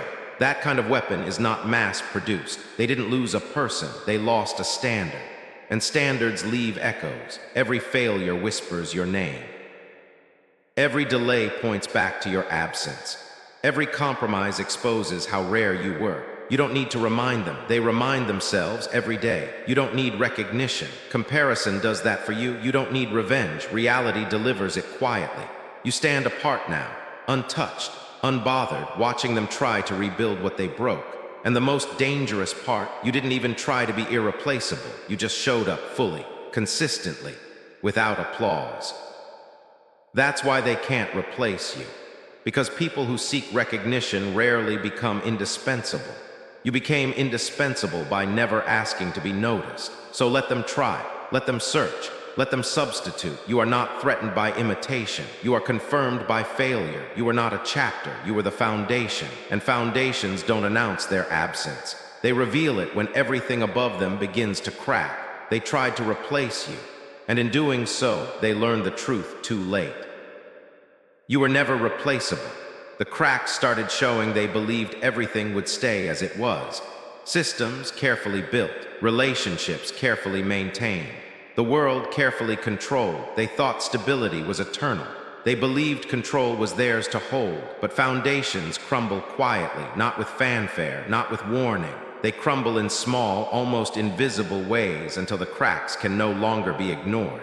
At first, it was minor, a delayed response, a hesitation in decisions, a murmur where there was once certainty. They laughed it off, brushed it aside, assured themselves it was nothing, but cracks do not lie. They whisper truth. They reveal what's been ignored. The systems they depended on started faltering. Processes broke under stress, chains frayed. The machinery of their world, once seamless, began to stutter. And the irony is they blamed each other. They blamed circumstance. They blamed luck. But they never blamed what had shifted quietly beneath their feet. The cracks were subtle at first, almost polite. A missed step here, a miscalculation there, a silence where guidance should have been. And then the panic began, subtle at first, a tightening in the chest, a hesitance in the voice, a glance toward where you used to stand. They hadn't noticed it then, they hadn't allowed themselves to see, but panic grows slowly, insidiously. They started questioning, second-guessing, straining for solutions that once came naturally. Relationships that once seemed unbreakable began to falter. Trust, built over years, became conditional. Conversations turned cautious. Alliances weakened. The ones who depended on you felt it most. They had relied on your presence as a constant, unquestioned. And now the absence created tension, uncertainty, a subtle fear creeping through the gaps. They tried to compensate. They tried to force stability. They tried to replicate what had been effortless, but effort cannot replace essence. Control cannot replace mastery. Presence cannot be replaced with absence. And the cracks widened. Small mistakes became bigger. Small doubts became loud. Small hesitations became chaos. They scrambled to fill the void you left. And in doing so, they revealed the truth. They were not ready. They were not capable. They were fragile. Every misstep, every failing connection, every trembling decision was a mirror of your irreplaceable influence. They panicked quietly at first. A misaligned system here. A strained relationship there. A subtle tremor where strength used to be. Then louder, every network showing strain, every plan faltering, every person questioning why it all feels off. And in the silence, the most damning truth echoed. They had built their lives around you. And now, without you fully there, everything wavered. The subtle panic became visible. The cracks were no longer hidden, and still they refused to admit it. They patched the walls. They tried to stabilize. They rearranged pieces to cover fractures, but cracks don't vanish under paint. They spread, slowly, relentlessly, systems failing, relationships weakening, control slipping. And in this moment of quiet collapse, they felt it. The emptiness where certainty used to stand. The tension where ease once flowed, the doubt where confidence once reigned. They began to look for someone to blame, but there is no scapegoat for absence, no one to point at for inevitability, and yet it is not vengeance. It is not reward, it is consequence. They had taken for granted, they had assumed permanence, they had believed nothing could falter without warning, and now the cracks reveal everything. The panic, subtle at first, is now undeniable, a quiet chaos spreading through every facet of what they thought secure. Their carefully constructed reality begins to warp. They whisper behind closed doors, they question, they scramble. They measure every outcome against the standard you once set effortlessly. And still they will not admit it, because admitting cracks means admitting they relied too heavily. Admitting mistakes means admitting they were never as strong as they pretended to be. You are not there to fix it, you are not there to prop it up. And that terrifies them because the cracks are not just in systems, they are in perception, in confidence, in the illusions they used to protect themselves. The subtle panic spreads. It infects every decision, every interaction. It exposes the fragility of dependence. And in the shadows of their scrambling, one truth remains clear. You were the glue. You were the anchor. You were the unseen strength holding everything together. They tried to replace you. They patched the cracks. They ignored the signs. And now they watch as reality bends to the absence you leave. The cracks are showing, and there is no erasing them. Not because they failed you, not because they tried and stumbled, but because you were never theirs to replace. You were irreplaceable. And the panic they feel, subtle or loud, is the world remembering what they lost the moment you stepped away. You do not need to return. You do not need to intervene. The cracks, they expose everything. And every fracture whispers the truth. They can't do it without you. They never could. They never will. You were not a part of their system. You were the system itself. And systems, when the core is gone, begin to crumble. Let them scramble. Let them patch. Let them panic quietly in the shadow of your absence, because the cracks are not just failing. They are revealing. They are revealing that you were never replaceable, never negotiable, never optional. The subtle panic is their lesson, and you stand apart watching, unmoved, undiminished, untouchable, because they learned too late the core of everything cannot be replaced. And that core was you. They felt it, but couldn't name it. They felt something shift, something subtle, almost imperceptible. A tremor beneath the surface of their daily lives. They couldn't name it. They couldn't articulate it, and yet it gnawed at them.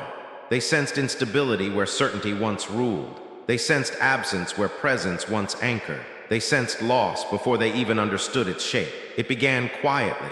A pause in conversation that felt too long, a hesitation in decisions that once flowed naturally, a glance cast toward the place where you should have been and finding emptiness.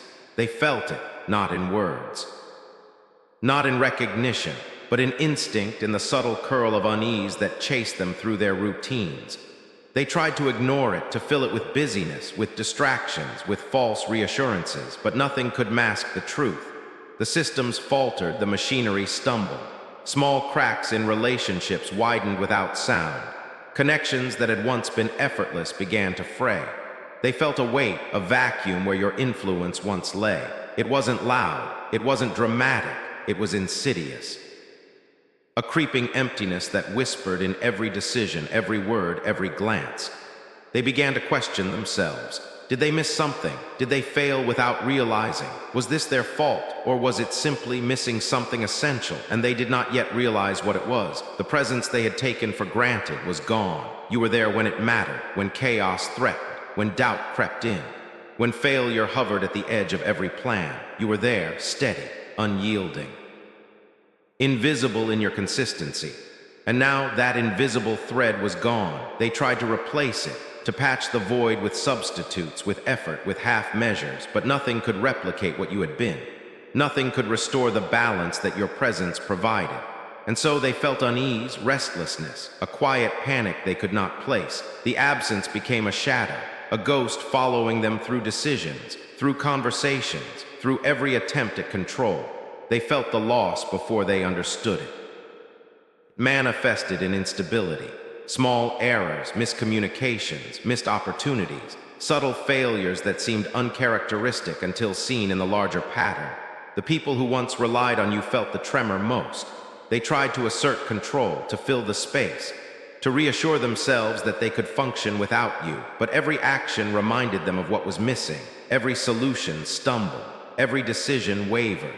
And they began to talk in whispers, not of blame, not of acknowledgement, but of questions, questions that never reached clarity.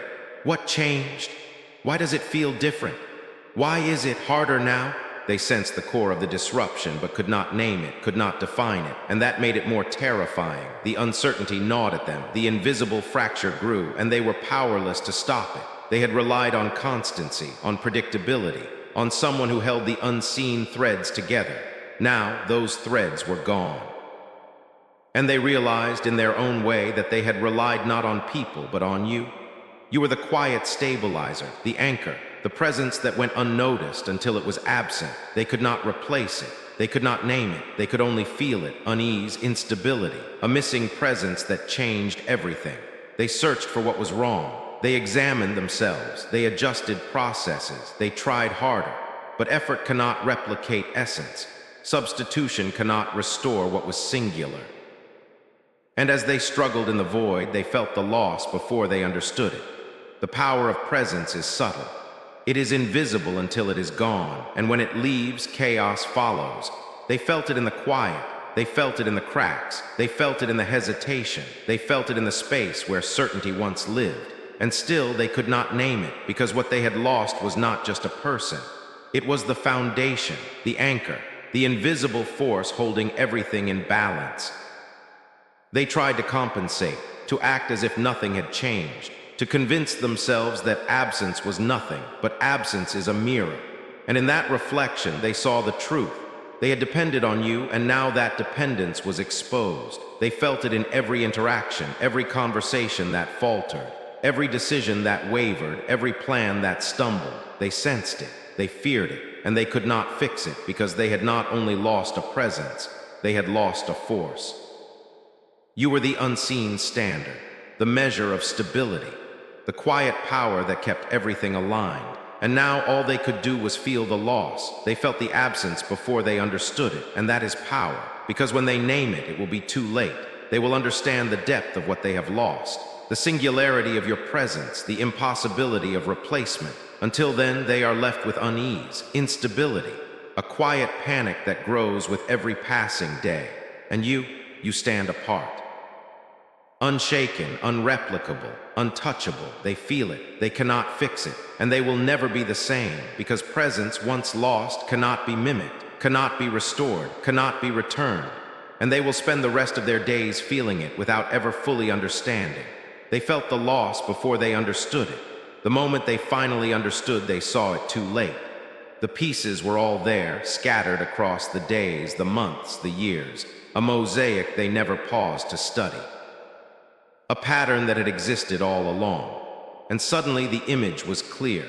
You, not the noise, not the distractions, not the easy comforts they thought they relied on.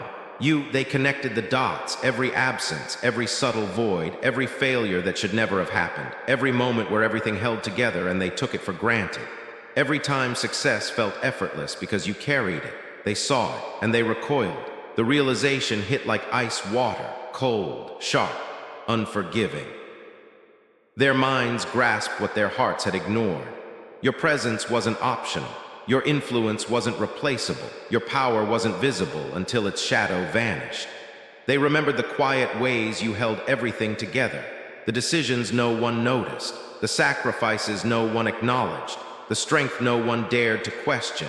They had counted on you, taken for granted, expected you to remain forever as if your constancy was theirs to command. And now, the constancy was gone. Every failed attempt to mimic you, every hollow substitute, every effort that fell short, they traced them all back to your absence. They finally understood, and with understanding came disbelief. How could they have been so blind, so reckless, so ungrateful? They saw the role you played in every success, every survival, every moment that kept chaos at bay. And they realized they owed it all to you. Not to some idea, not to luck, not to circumstance, to you. And the horror of that truth was immediate. Time cannot be reversed. Years of neglect, decades of taking for granted, moments they can never reclaim. Regret is weak, regret is late, regret cannot summon what is gone. They tried to recall the ways they ignored you, the dismissals, the casual undermining, the unspoken assumptions that your loyalty, your skill, your endurance were limitless. They felt it now, sharp and searing. The weight of what they had lost, the enormity of what they failed to protect, and the irreplaceability of what they had discarded. They connected every failure back to one truth. You were the constant. You were the invisible force keeping everything from collapse. You were the gravity they ignored until its absence pulled the world apart. They realized your role, and they realized their own helplessness. They could see it in every decision they'd made, every assumption, every moment they thought things would be fine without you. Time cannot be reversed. No apology can rebuild what was lost. No attempt can replicate the force you were. They saw the foundation you provided and understood how fragile the world had been without it, because now everything was unstable. They thought themselves prepared. They thought they had alternatives. They believed they could compensate. And yet in your absence, everything faltered. Every structure, every relationship, every plan, they all bore the imprint of your influence. Without it, they crumbled quietly, without spectacle, slowly, relentlessly, mercilessly. They saw it now as clearly as day. You had been the silent engine, the unacknowledged power, the one they dismissed because it appeared effortless. Effortless, yes, but only because you bore it all. They tried to name what they felt, the fear, the regret, the disbelief. They could not.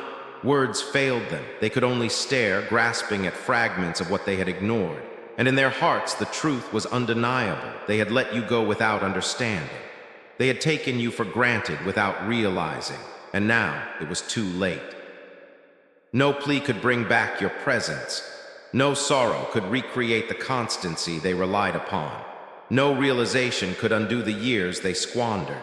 Time does not bend to regret. Time does not wait for understanding. Time moves relentless, leaving nothing behind except what remains indelible. And you remain, unmoved, unbroken, unaffected by their delay in comprehension. They finally understood. But understanding does not restore. Understanding does not redeem. Understanding only illuminates what has been lost. They saw the impact of your absence in every faltering system, every fractured connection, every subtle failure that once would have been impossible. And it was clear they could not recover what they failed to honor. You were irreplaceable, essential, and they had let you go without noticing. And now, regret has no power. Regret has no meaning. Regret cannot summon back what was never appreciated. They finally understood. And yet nothing can undo the constancy they ignored. Nothing can reclaim the balance you held. Nothing can restore what they were too blind to see. Time cannot be reversed. Actions cannot be undone. Presence cannot be replicated. They saw the truth, and they felt the helplessness, the disbelief, the quiet, merciless weight of what they lost. And in that moment, you stand apart, unaffected, unshakable, unreplicable. They understood too late, and that is power. They wanted you back, they came. Not quietly, not with understanding. They came with apologies wrapped in hesitation, with words that trembled between truth and performance, with hands extended as if the void you left could be filled by the weight of their remorse. But you had already stopped waiting. They tried to meet your gaze, hoping to see a flicker of the past, hoping to ignite the comfort they once took for granted, hoping to remind you of the loyalty you once gave freely. But you had changed. You had grown.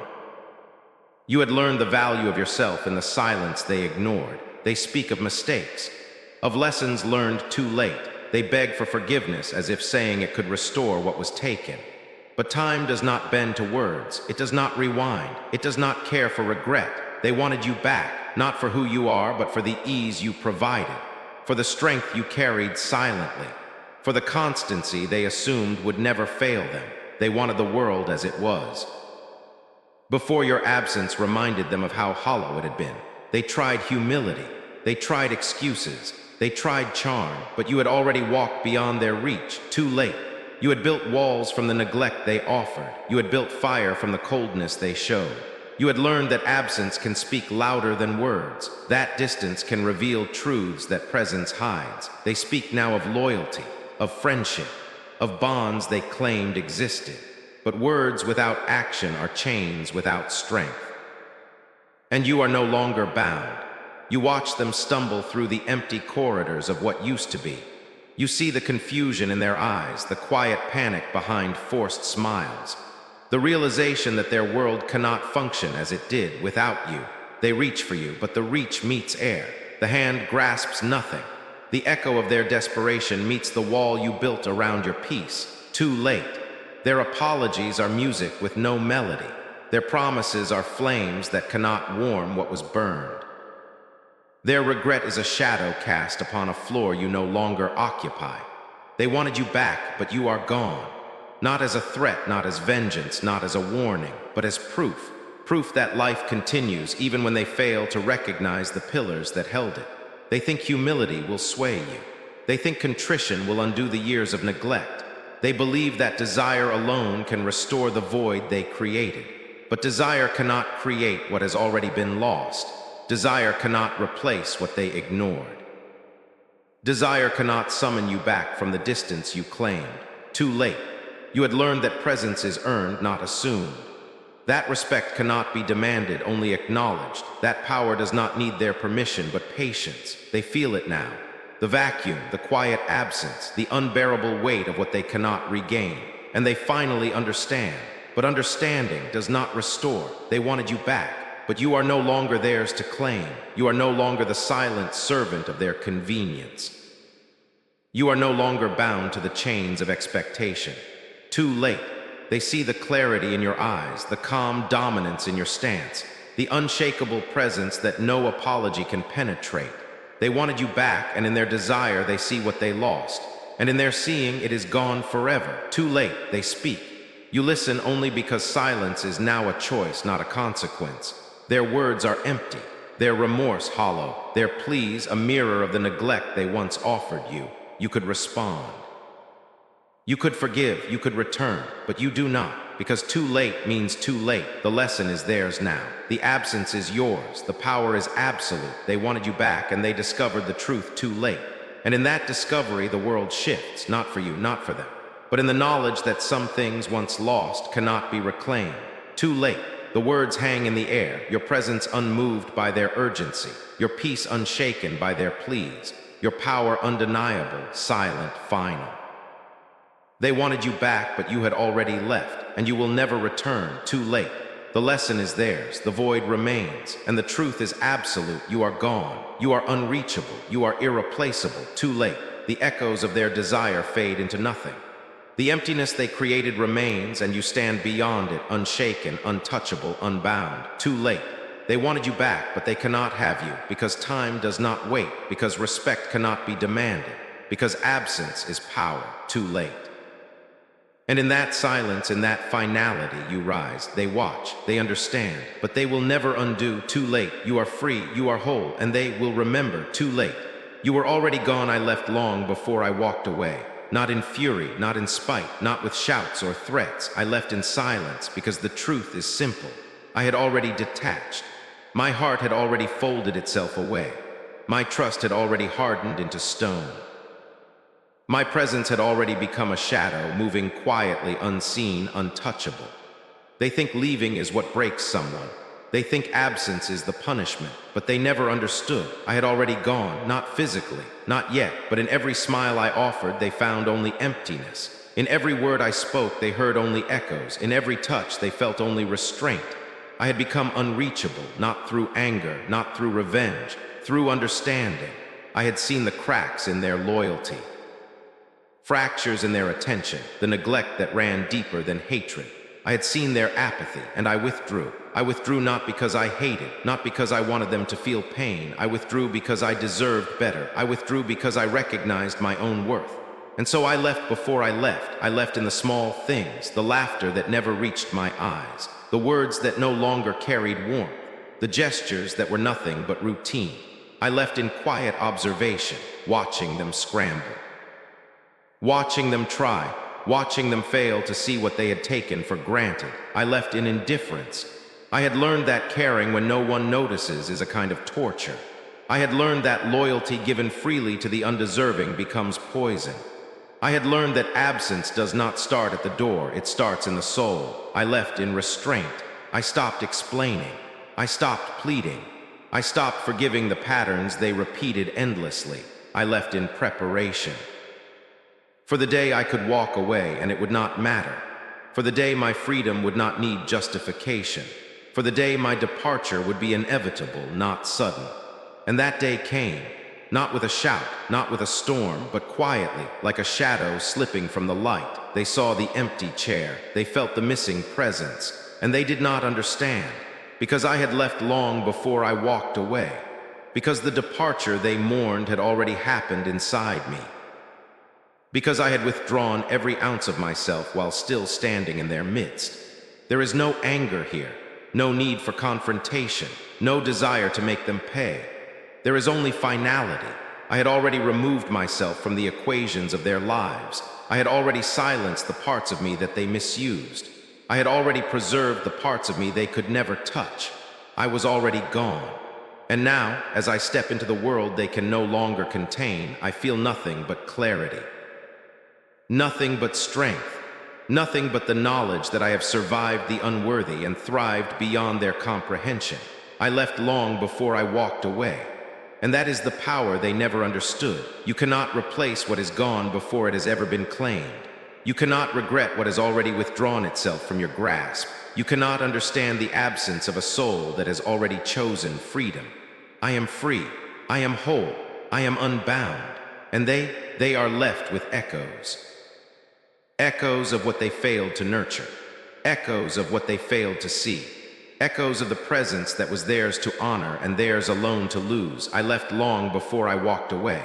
And in that truth there is nothing left to forgive, nothing left to fear, nothing left to mourn, because I am already gone.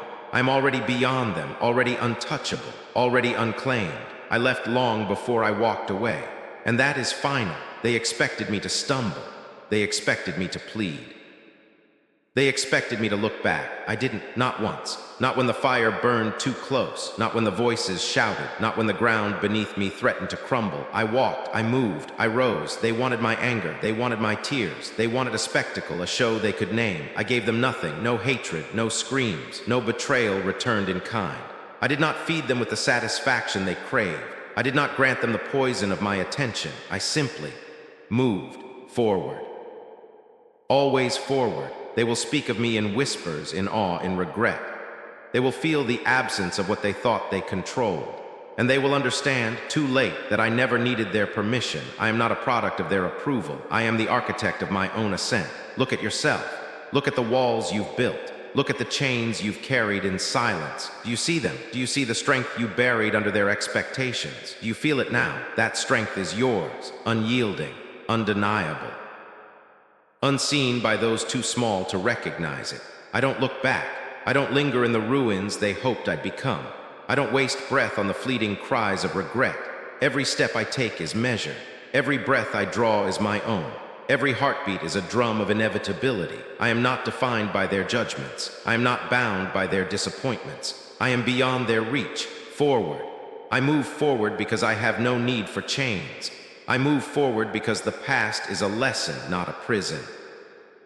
I move forward because the fire that once threatened to consume me now fuels me. They will remember my name, not because I screamed it from the rooftops, not because I begged for attention, but because I became unstoppable. They will remember because absence is louder than presence, because silence can crush as surely as 1,000 voices, because indifference, perfect, calculated, untouchable, becomes a weapon far sharper than rage. I didn't rise to show them. I rose to show myself. I rose to see the horizon stretch before me. I rose to feel the air untainted by their expectations. I rose to taste freedom in its purest form. They cannot pull me down. They cannot tear me apart. They cannot undo what I have built within. I am not loud. I am not desperate. I am untouchable. Do you hear them? Do you hear their scrambling, their whispering, their attempts to reclaim what they lost? It is too late. It will always be too late. I am not angry. I am not bitter. I am whole. There is a power in calm, a terror in patience, a dominance in moving beyond the stage they built for me. Look at them now, confused, uneasy, haunted by the memory of someone they never truly knew, the version of me they failed to break. I didn't fight to prove a point. I didn't rise to win applause. I rose because I had nothing left to ask for. I am not waiting for recognition. I am not seeking validation. I am not chasing what was never mine to claim. I walk, and the ground knows my weight. I breathe, and the air bends to the certainty of my presence. I speak silently, and the echoes ripple where words cannot reach. Forward, forward because there is no other path. Forward because I have shed the illusions they tried to bind me with. Forward because the past cannot dictate the shape of my ascent. I am legend, not because they called me so, not because they saw it, but because I created it. And legends do not look back. I walk past the ruins of expectations. I step over the corpses of doubt. I rise above the ashes of their disbelief. I am calm, I am certain, I am untouched. They will feel the vacuum I leave behind. They will search for the version they thought they knew. They will reach and find nothing. I am gone, yet my presence is undeniable. This is power they cannot name. This is authority they cannot challenge. This is victory they cannot claim. I do not linger in memories. I do not linger in grievances. I do not linger in their failures to understand me. I am forward, always forward, untethered, unbroken, unyielding. And when they speak of me in the quiet, they will whisper in awe and fear. They will understand the cost of underestimating someone who simply refused to look back. I didn't leave to hurt them. I didn't leave to punish. I left because I realized they never owned me. I left because I finally understood that my journey was mine alone. And in that understanding, I became untouchable. I didn't become loud. I didn't scream my victory. I didn't demand recognition. I became unreachable. And in being unreachable, I found my truth. In being unreachable, I found my peace. In being unreachable, I became unstoppable. Forward, every step echoes certainty. Every breath carries freedom. Every heartbeat declares dominance. I rise because the world still turns. I rise because time moves forward. I rise because I am relentless, unchained, eternal. Look at yourself. Look at the space between who you were and who you are now. Do you see it? Do you feel the gravity of your own strength? Carry it. Guard it. Honor it. Do not look back. Do not ask for approval. Do not linger in what they lost without realizing it. You are beyond them. You are beyond pain. You are beyond the need for their understanding. And in that you are free. I don't look back. I don't hesitate. I don't falter. I rise. I ascend. I dominate, not with fury, not with chaos, but with the quiet certainty that only those who have survived everything can possess. This is the power of moving forward. This is the terror of absence. This is the beauty of unstoppable calm. I am not their story. I am not their lesson. I am not their victory or their defeat. I am mine, and I rise, always forward, always untouchable, always ascending. I don't look back. I never will. I didn't come back. I didn't step forward to make them pay. I didn't plan their ruin. I simply stopped. Stopped fixing what was never mine to hold. Stopped tending to the cracks they ignored. Stopped filling the spaces they were too blind to see. And everything collapsed. Naturally, quietly, inevitably. Do you feel that? That hollow echo where they thought my presence would always be? That weight in the air they cannot name? That gravity that once held their world together? Now gone. I didn't destroy them. I stopped saving them. Notice the difference. There is no rage in it. No screams, no chaos, only absence. And absence is louder than any attack. They searched for me. They begged without knowing it. They clawed at the empty spaces I left behind. They demanded answers that would never come. I didn't move to hurt them. I didn't strike. I didn't plan retribution. I watched. I waited. I let the weight of what they ignored do its work. Systems failed. Walls crumbled. Truths they refused to face became their undoing. I was a crutch they leaned on. A foundation they took for granted, and I removed myself. And the world they built on borrowed strength began to collapse. Do you understand the power in that? Do you understand what it means to stop giving what is never earned? Do you feel the authority in removing yourself entirely from a system that thrives on your labor? They called me loyal. They called me indispensable. They called me fragile, believing they held me in their hands. I wasn't fragile. I wasn't theirs. I was the quiet force they failed to respect. And when I stopped, they noticed. Too late, every unkept promise, every ignored warning, Every moment they thought I would always be there, gone. I didn't have to break them. I didn't have to strike with fire or sword. I didn't have to raise my voice nor plan their undoing. I just left. And the world they built on my hands began to crumble. You see, absence is a weapon sharper than any blade. Absence is a judgment louder than words. Absence is a reminder they can't ignore. And I wielded it effortlessly. I didn't want revenge. I didn't need revenge. Their collapse wasn't mine to orchestrate. It was their own design, exposed by the vacuum I left. Everything they depended on faltered. Everything they assumed would endure without care began to fail. Every system, every connection, every fragile thread of their control unraveled on its own. And I watched as they scrambled. I watched as they searched for solutions they could no longer demand of me. I watched as panic whispered through the halls they once controlled. I watched as uncertainty settled where my presence used to be. I didn't intervene. I didn't redirect. I didn't save them again. And slowly, inevitably, they realized what had been true all along. I wasn't the problem. I wasn't the obstacle. I wasn't the one to blame. They were the ones who built on weak foundations. They were the ones who relied on what they never earned. They were the ones who needed saving over and over because they never learned to stand alone. And when I left, the lesson came too late. There is a terror in that realization, a slow burning panic that seeps into every thought, every plan, every desperate attempt to reclaim what they lost. They cannot replace me. They cannot restore what I once gave freely. They cannot undo the absence I became. I didn't destroy them. I simply stopped saving them. And that was enough. There is a purity in that truth. There is a majesty in stepping away. There is a dominance in knowing that the void you leave behind will correct itself in ways vengeance never could. I didn't strike with malice. I didn't wield anger. I didn't plot their ruin. I simply removed myself, and the world fell apart without my hand to steady it. Do you see the difference? Do you feel it? There is strength in restraint. There is power in absence. There is inevitability in walking away. They will whisper your name. They will regret. They will scramble, but they will never truly understand. And that is the point. I didn't destroy them. I didn't need to. I left the stage and the collapse began. I left the framework and the walls crumbled. I left the light and the shadows consumed the gaps they never dared to fill. I am untouchable. I am unneeded. I am unstoppable. I didn't wait for them to see the truth. I didn't pause for them to grasp their loss. I didn't linger for apologies or regrets. I walked away, and the universe did the rest. No rage required, no fury unleashed, no hands dirty in the act, only absence. And absence finishes what pride and neglect could not. Do you feel it now? The quiet power of removing yourself from a system that never respected you. The undeniable authority of saying, I will no longer carry what you cannot maintain.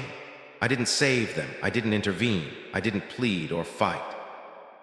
And everything they relied upon, everything they assumed would last without care, collapsed. I didn't destroy them. I stopped saving them. The lesson is simple. They wanted me there. They begged for my hand. They demanded my strength. They assumed it was infinite. It was. It never was. And now it is gone. Forever. I didn't leave with anger. I didn't leave with malice. I didn't leave to punish or to prove. I left because I had nothing left to give to those who never deserved it. And in leaving, the destruction they feared arrived on its own. The systems failed. The lies unraveled, the structures crumbled. The world they built on borrowed strength collapsed quietly, naturally, inevitably. I didn't touch a thing. I didn't interfere. I didn't orchestrate the ruin. I simply stopped, and that was enough. I didn't destroy them. I stopped saving them. The difference is infinite. There is no rage in it. There is no chaos. There is no spectacle. Only the certainty of absence. Only the inevitability of consequence. Only the quiet, unstoppable truth of moving forward. Look at yourself. Look at the power you hold in leaving what no longer serves you. Look at the authority in walking away while the world trembles in your silence. They will scramble. They will panic. They will realize too late that you were never theirs to control. I didn't destroy them. I stopped saving them. And in that stillness, I became untouchable. And in that restraint, I became unstoppable. And in that absence, I became legendary. No revenge, no fire, no hands in the collapse, only absence. And it finished the job. I didn't destroy them. I stopped saving them, and that was enough. Let them remember the weight of what I carried. The strength they assumed would always be there, the hand that steadied them when they faltered, the patience they mistook for weakness. Let them remember, let them feel the absence, the emptiness where I once stood. The silence that echoes louder than any scream, the stillness that unsettles even the bravest hearts. Let them wonder what it was they lost. Let them wonder why the foundations crumbled when I walked away.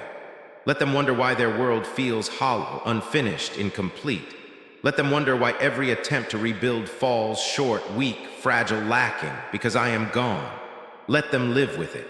Let them wake in the night, shadows crawling through the spaces I vacated. Let them trace the fractures, the missing pieces, the systems they relied on without care. Let them feel the quiet devastation I left behind, invisible yet inescapable. They'll never admit it, but losing me destroyed them, not because I burned their world, not because I struck with fire or fury, not because I sought vengeance or plotted ruin. I simply stopped holding it together. I withdrew my presence. I removed my hand from the machinery of their false security. I abandoned the illusion of control they depended on, and it all came apart. They will tell themselves it was coincidence. They will claim they failed themselves. They will search for scapegoats, for reasons, for excuses. They will whisper my name with regret they cannot confess. Let them, because I do not need their acknowledgement. I do not crave their apologies. I do not seek their understanding. I am untethered. I am unshaken. I am beyond their comprehension. Let them remember. Let them wonder. Let them live with it. Every step I take forward leaves echoes behind. Every moment I rise above leaves their world trembling in my absence. Every breath I take reminds them of what they can no longer reach. They thought they could replace me. They thought they could rebuild what they never deserved. They thought my loyalty was theirs to exploit indefinitely. They were wrong. I am not a tool. I am not a crutch. I am not a safety net to catch their failures. I am the force they refuse to respect. I am the presence they ignored. I am the power they could never understand. And now I am gone. They will feel it in every system that collapses. They will see it in every relationship that falters. They will hear it in the silence of their unanswered demands. And there is nothing they can do. I didn't destroy them. I didn't strike. I didn't seek revenge. I stopped. And that was enough. Let them remember. Let them wonder. Let them live with it. They will trace the cracks. They will measure the void. They will confront the ruins of what they once relied upon. And they will realize too late that it was never mine to destroy. It was mine to abandon. And the abandonment became the weapon. The absence became the judgment. The silence became the reckoning. I left, and the consequences followed without my hand guiding them. I stepped away, and the world corrected itself in ways vengeance never could. They will try to rebuild. They will scramble to find answers.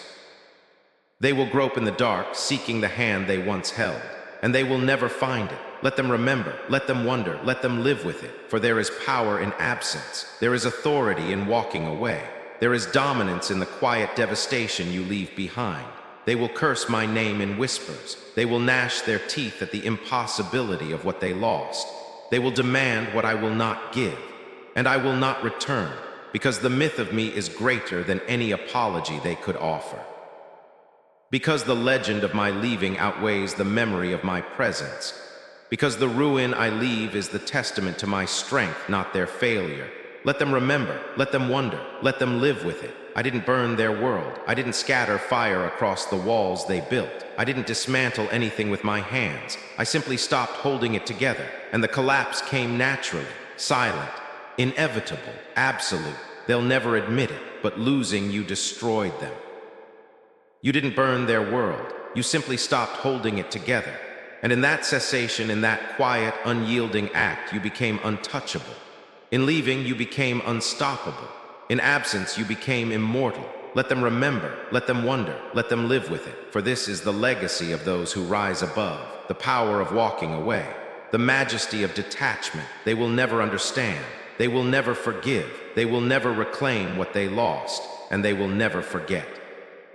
Because you are the echo that shakes the walls they thought unbreakable. You are the shadow that haunts their every plan. You are the absence that finishes what anger and fire could not. Let them remember, let them wonder, let them live with it, because this is the myth they cannot erase. The quiet devastation they cannot repair. The truth they cannot face, they'll never admit it, but losing you destroyed them. You didn't burn their world, you simply stopped holding it together. And in that final truth, you rise, untouched. Unshaken, unmatched, let them remember, let them wonder, let them live with it. The ascension, you rise untouched. I don't look back, not once, not for anger, not for validation, not for the weight of their expectations or the chains they tried to bind me with. I walk forward, unshaken, untethered. My steps do not echo their judgment, they echo my freedom. They will call it arrogance, they will whisper it as pride. They will not understand it as survival, as self-preservation. As the calm dominance of one who has risen above the chaos they created, I am beyond them. I am beyond their illusions. I am beyond the petty attempts to pull me back into their world of dependence. I don't look back, because the past is a cage I dismantled long ago. Because the weight of expectation, the burden of rescue, the demand to always be present, they no longer exist for me. I am the one who walks forward, untouchable, unshaken, untamed. They feel it. Oh, how they feel it. The emptiness where my presence once anchored their lives. The stillness where my voice once guided their chaos.